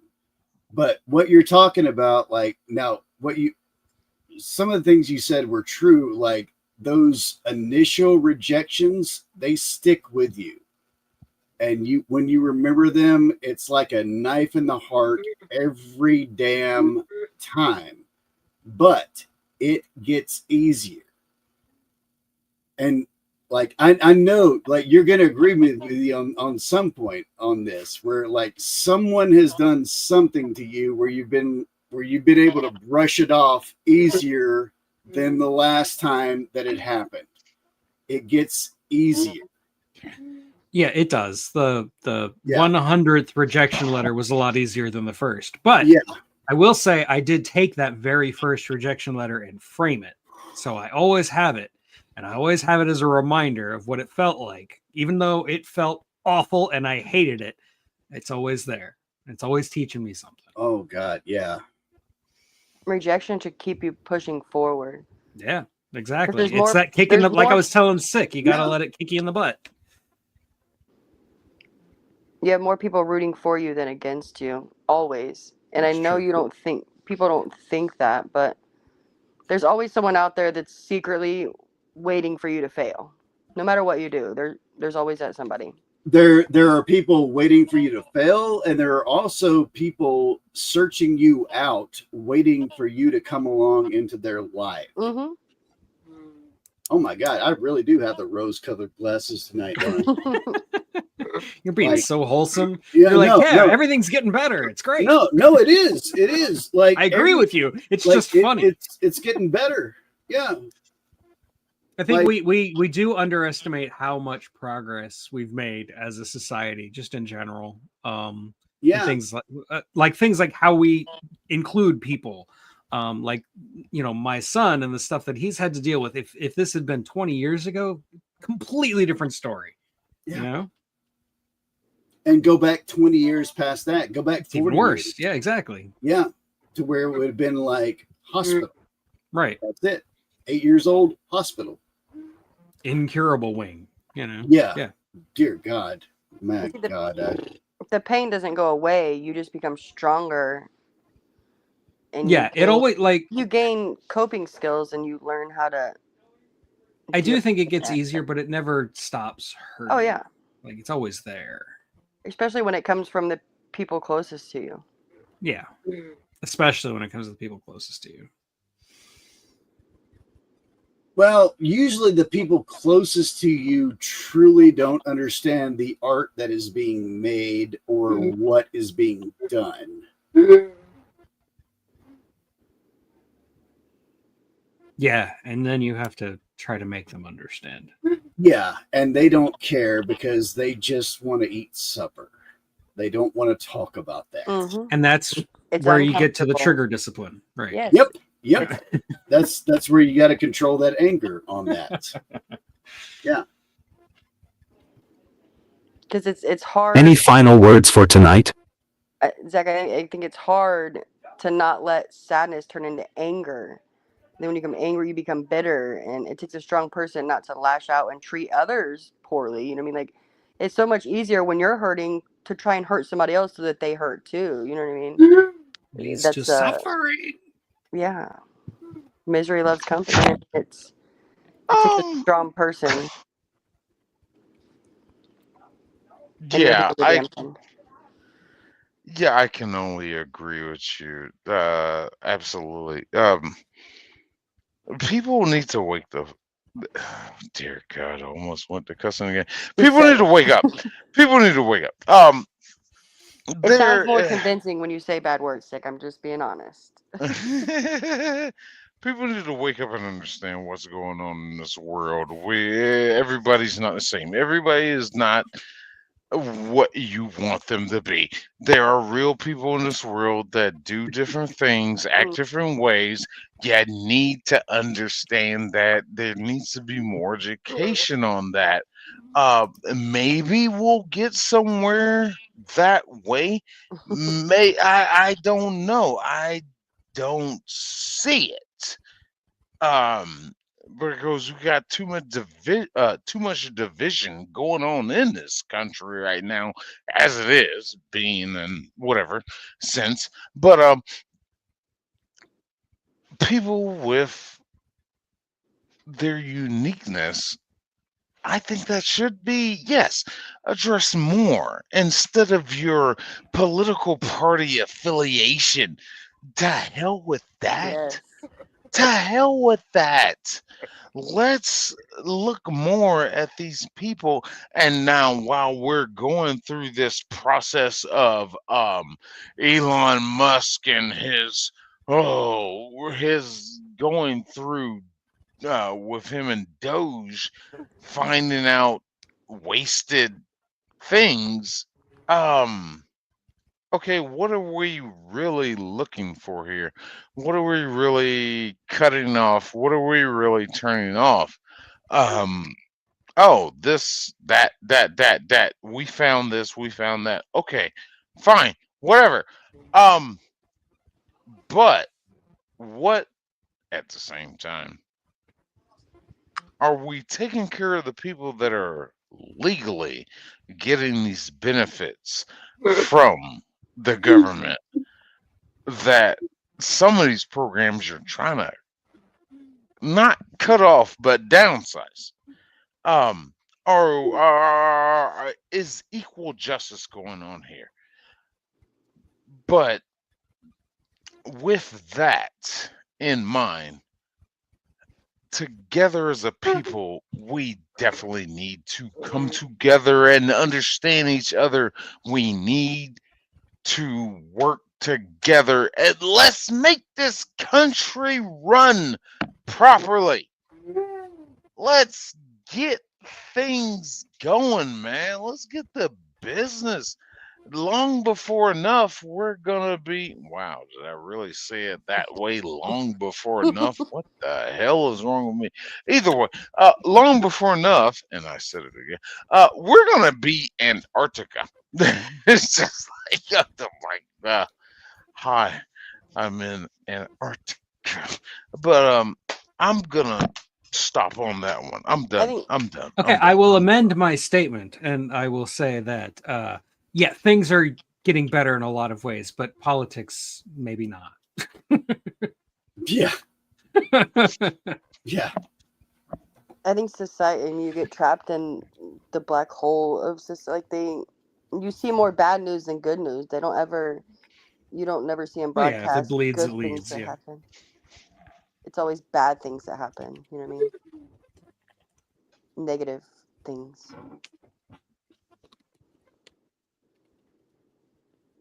Oh, where Some did Zach people- go? Some people just wake up angry all the I don't. I get it. used to. I there used he to is. wake up angry. Hey, that was me. I used to wake up angry. But didn't it make for a bad day though? Your whole when you wake It made up a in- terrible day. the whole day when you wake up in a bad look, mood, that's how your whole day is gonna go. Your whole day. I cannot tell you how much better my day goes when I walk into places and I go like, "Hello, ladies, how are y'all doing today?" And they're like, "What the fuck?" But look at me like, "What? Why is he so happy?" And some days you have Like, to literally. fake. Right. Some days And you I'm just have to fake it to make it. I'm not that happy. I'm just, "Hello, ladies, how are y'all doing?" And then but eventually that has built up to where like I've got friendships around this place now where people like me and stuff like that, you know. But I used to be a very, very bitter guy, very bitter. Right. And Very then when Yeah, you wake up angry, same. that just And that's and setting the sorry mood. and also sorry for cussing on your stream there, Zach. I just dropped an F-bomb. Sorry about that, buddy.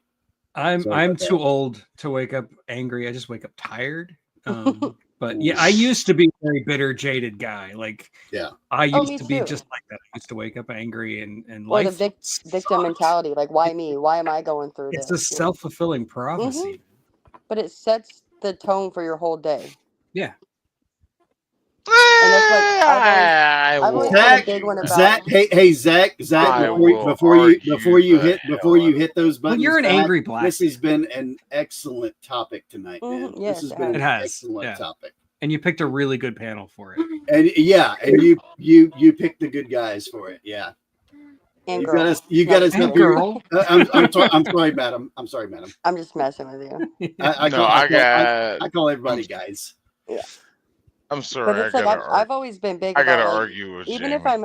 whether I've Of had a course you good gotta day argue. or a bad day, when I wake up, I like to Well, send she's full of it.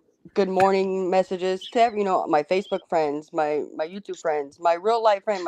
I always try to extend the good mornings. You know what I mean? Just if nobody said it to you or if you're having a bad day, just know that I want you to have a good morning. And good night, the same thing. Like don't go to bed bitter and wake up. You know what I mean? I don't know. I'm a weirdo sometimes. No, I mean, yeah, not going to sleep angry is really Yeah, important. I may be the only one that tells them good morning or you're fabulous or just smile. Sometimes just a smile will take, you know what I mean? Yeah, no, It's I like when do. you like in our neighborhood, you see a guy that's always sitting outside. You're having a bad day, but as soon as you drive by that one house every day, that person's going to be out there and no matter what, they're going to wave at you and it changes your whole day, and I don't know. I have that when one you guy don't on my see street him, who's always flicking me off. So, when you don't see him, like you wonder about, you know what I mean? Like they just become part of your routine. So tell me how your morning mood sets the mood for the rest of your day. I mean that's just like maybe that's just my belief, like that's what I've became accustomed to, and like I feel like how your attitude is when you wake up. I feel like that sets the tone. Not that you're going to be angry all it, but it just sets the tone for the rest of your day. You can either choose to change that bitterness, and make it a better day, or you can sulk in the, you know what I mean? or try drugs. I mean that too. Maybe some whiskey. You never know. Yeah. I know So a guy. you That doesn't work. That doesn't work. Whiskey Whiskey doesn't makes work. you Whiskey angrier. doesn't work. There's always something to numb the Whiskey pain. doesn't work. No. That's You, that so booger sugar. you so never you can only numb it so far until you have to face But what's that's in front of you. but you just said it. You numb it. You numb it. You don't take it away. It's just numbed. so Yeah. you've never driven an 18-wheeler across the country. No, hell no, that scares me. No That's way. not what she's talking about, Buff. No, I it's the say you deal with same some mindset. nonsense. It's Well, you're the talking about same. road rage. That's mindset. I think it totally would be a Yeah. beautiful thing to see the world, but at the same time, I couldn't deal with the There's nothing to see out here. uneducated. I couldn't I deal mean, with other drivers I'm not a very people-y person. Yeah, hell is other people. Yeah. Yeah, because sadly, common sense isn't so common nowadays.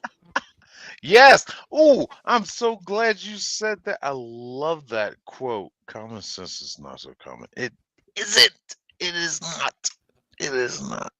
I It's hate even people. Yeah, it's even worse when they're entitled and they think that what they're saying is entitled. You know what I mean? Like Yes. Yes. Keep it's not a talking. Keep it's not a talking. good time. I don't deal with ignorance and entitlement. It drives me insane. I can't stand. It makes me an angry person. I just want to grab a hold of them and shake them and be like, "Do you realize that you sound so much smarter when you say nothing at all?" Yes, It's like I absolutely. throat punch people in my mind several times a day. Oh, I do it in real life. I say "what the" in my I have mind over and 7 over. pending charges. Have But you ever been you know, I talking to mean, somebody and you say "what the" about 11 times in your mind? Like, are you serious right now? Sometimes the words come out and I don't mean for them to, and it's like, damn. But some and people see, just need to be told that what they're saying isn't right or isn't okay to be saying. and that kind of is like why I cover soft sits. Fucking these people I've noticed as I've been going through this fucking shit of like Okay. I like to do shit on videos about these idiots, but I'm seeing more and more in my home state, and Right. it is making me absolutely disturbed because I'm gonna be there's a possibility I'm gonna be out here in my vehicle, my personal pickup truck that is insured, registered, everything legit, and I'm gonna get hit by one of these some bitches, and oh, yeah, I don't answer to laws. I'm not under the authority of the United States. You're not Mm-hmm. my jurisdiction kind of shit. And I'm gonna end up pistol whipping you. And it's that authoritarian complex in the sense of you Entitlement. think you're better. Exactly. Mm-hmm. That's the word I was looking for. Entitlement. Dear God, these. And it's crazy because I mean, like me, I'm a mother. You know, I have everybody knows I have a shit ton. Sorry, Zach, a crap ton of kids. It's like the things that I teach to my kids, Oh, and we then you lost run Zach into these again. adults. He's just and lost it's like, control. He's walked away. these adults don't get it. It's like you're 40, 50 years old, and I teach my kids to not do the things that you're doing. Like, it's insane. Like, that's like, No. for example, you got this fools are hopping on the internet. Well, I'm a proud felon. Whoever in their right mind is proud to be a felon? Like, are you serious right now? You could be like, hey, I got in some trouble. It sucks. I learned from it. I moved on. But no, the words that came out of your mouth, I'm a proud felon. Are you serious right now? What Like, channels have you been hanging out on, madam? I mean, I'm not. It's just in general. Like, it's sick and disturbing. Like, I don't understand. Like, you're proud of being a POS. Like, come on now. Yeah, there are those people in the world. Look, and it just makes my blood pressure just thinking about it. Like, it makes you just want to, like, these people walk amongst us. You know what I mean? It's sick and sad. And, Yes. Hey, Zach, are you needing to hit that STFU button? Sorry, Zach. I'll shut up. You had that look on your face. Because I'll keep ranting. The journey through rejection, pain, and resilience is never an easy one. It's filled with moments of deep loneliness, frustration, and questioning why things happen the way they do. But within all of that struggle, there is still a spark of strength, a reason to keep going, a reason to keep believing that something better is ahead. Life doesn't always give explanations for the hardships endured, but sometimes, the understanding comes later, when the pain turns into wisdom, and the past becomes a tool to help others going through the same battles. Every person watching, every person who has taken the time to listen, comment, and be a part of this community, you are part of something greater. You are part of a movement that stands for more than just prepping.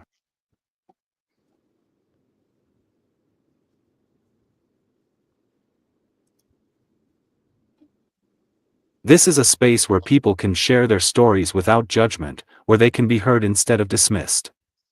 Everyone here carries their own struggles, their own pain, but what makes this community special is that no one has to carry them alone. The strength found here isn't just in survival tactics or stockpiling supplies. True strength is found in unity, in the understanding that the weight of the world doesn't feel as heavy when it's carried together. There is power in knowing that even after being rejected, there is still a place where you are wanted. There is still a place where you belong. The world may turn its back, but that doesn't mean you stop existing. That doesn't mean you stop pushing forward. Being part of this community has given me something I never thought I would have: hope.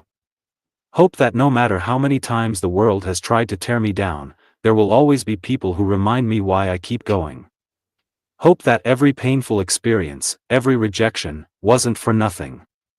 Hope that by speaking out, by sharing these experiences, someone else out there will realize that they aren't alone in their struggles. Pain doesn't have to define a person. The past doesn't have to be a prison. Every wound, every scar, every moment of being cast aside can be turned into fuel to build something greater. Every time rejection tries to steal away the last bit of confidence, there is a choice: to let it win or to stand up and prove that it won't break you. That choice isn't always easy, but it is always there, waiting to be taken.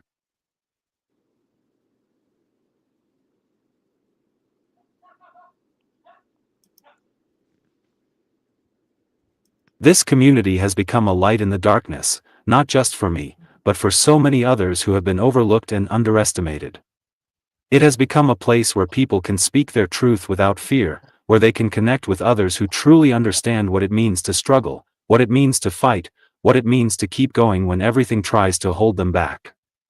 That is something special. That is something that cannot be taken away. If you've ever felt like you weren't enough, like the world had no place for you, like every attempt to belong only led to more rejection, know that you are not alone. Know that your story matters. Know that there is a reason you are still here, that there is something inside of you that no one can take away. Every moment of survival, every day you push forward, is proof that you are stronger than you think.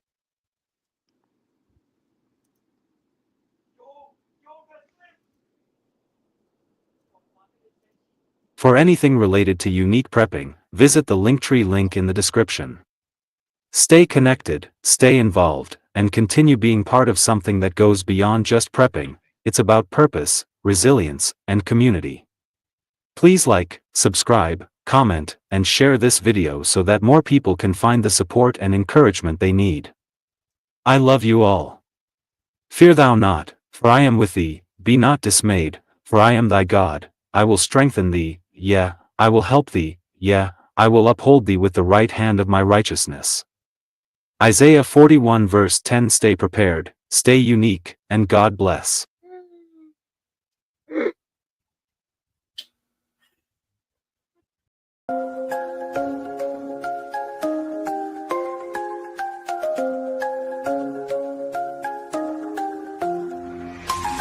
Making moves like a chess piece, always on the grind in this game called life. Gotta sharpen up the mind. Unique prepping, got the vision locked and loaded. Every challenge that arises, I'm determined, I'm devoted. Stay ready for the call and to life's demands, and we'll rise together. We'll take our stance. Unique prepping, it's more than a show. We're building foundations, we're ready to grow. Like, share, comment, let your voice be known. Together we can thrive, we're never alone.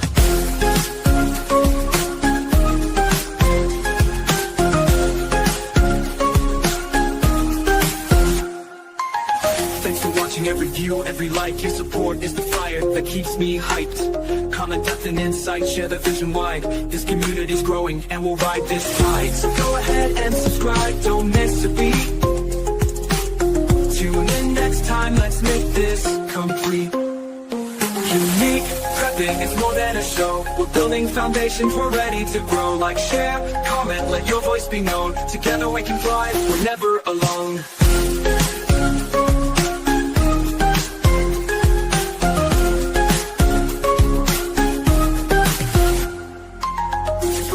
Let that fire ignite. See you next time, let's keep it bright.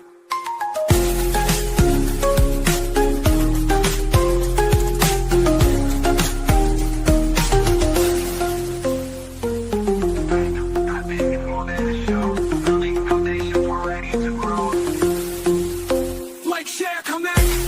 Prepping, it's more than a show. We're building foundations, we're ready to grow. Like, share, comment, let your voice be known. Together we can thrive, we're never alone. You pushing forward, let that fire ignite. See you next time, let's make this complete. Unique prepping, it's more than a show. We're building foundations, we're ready to grow. Like, share, comment, let your voice be known. Together we can thrive, we're never alone. Never alone. Never alone. Keep pushing forward, let that fire ignite. See you next time, let's keep it bright. Yeah. Let that fire ignite. See you next time, let's keep it bright. Blessed are the peacemakers, for they shall be called the children of God. Matthew 5 verse 9 KJV.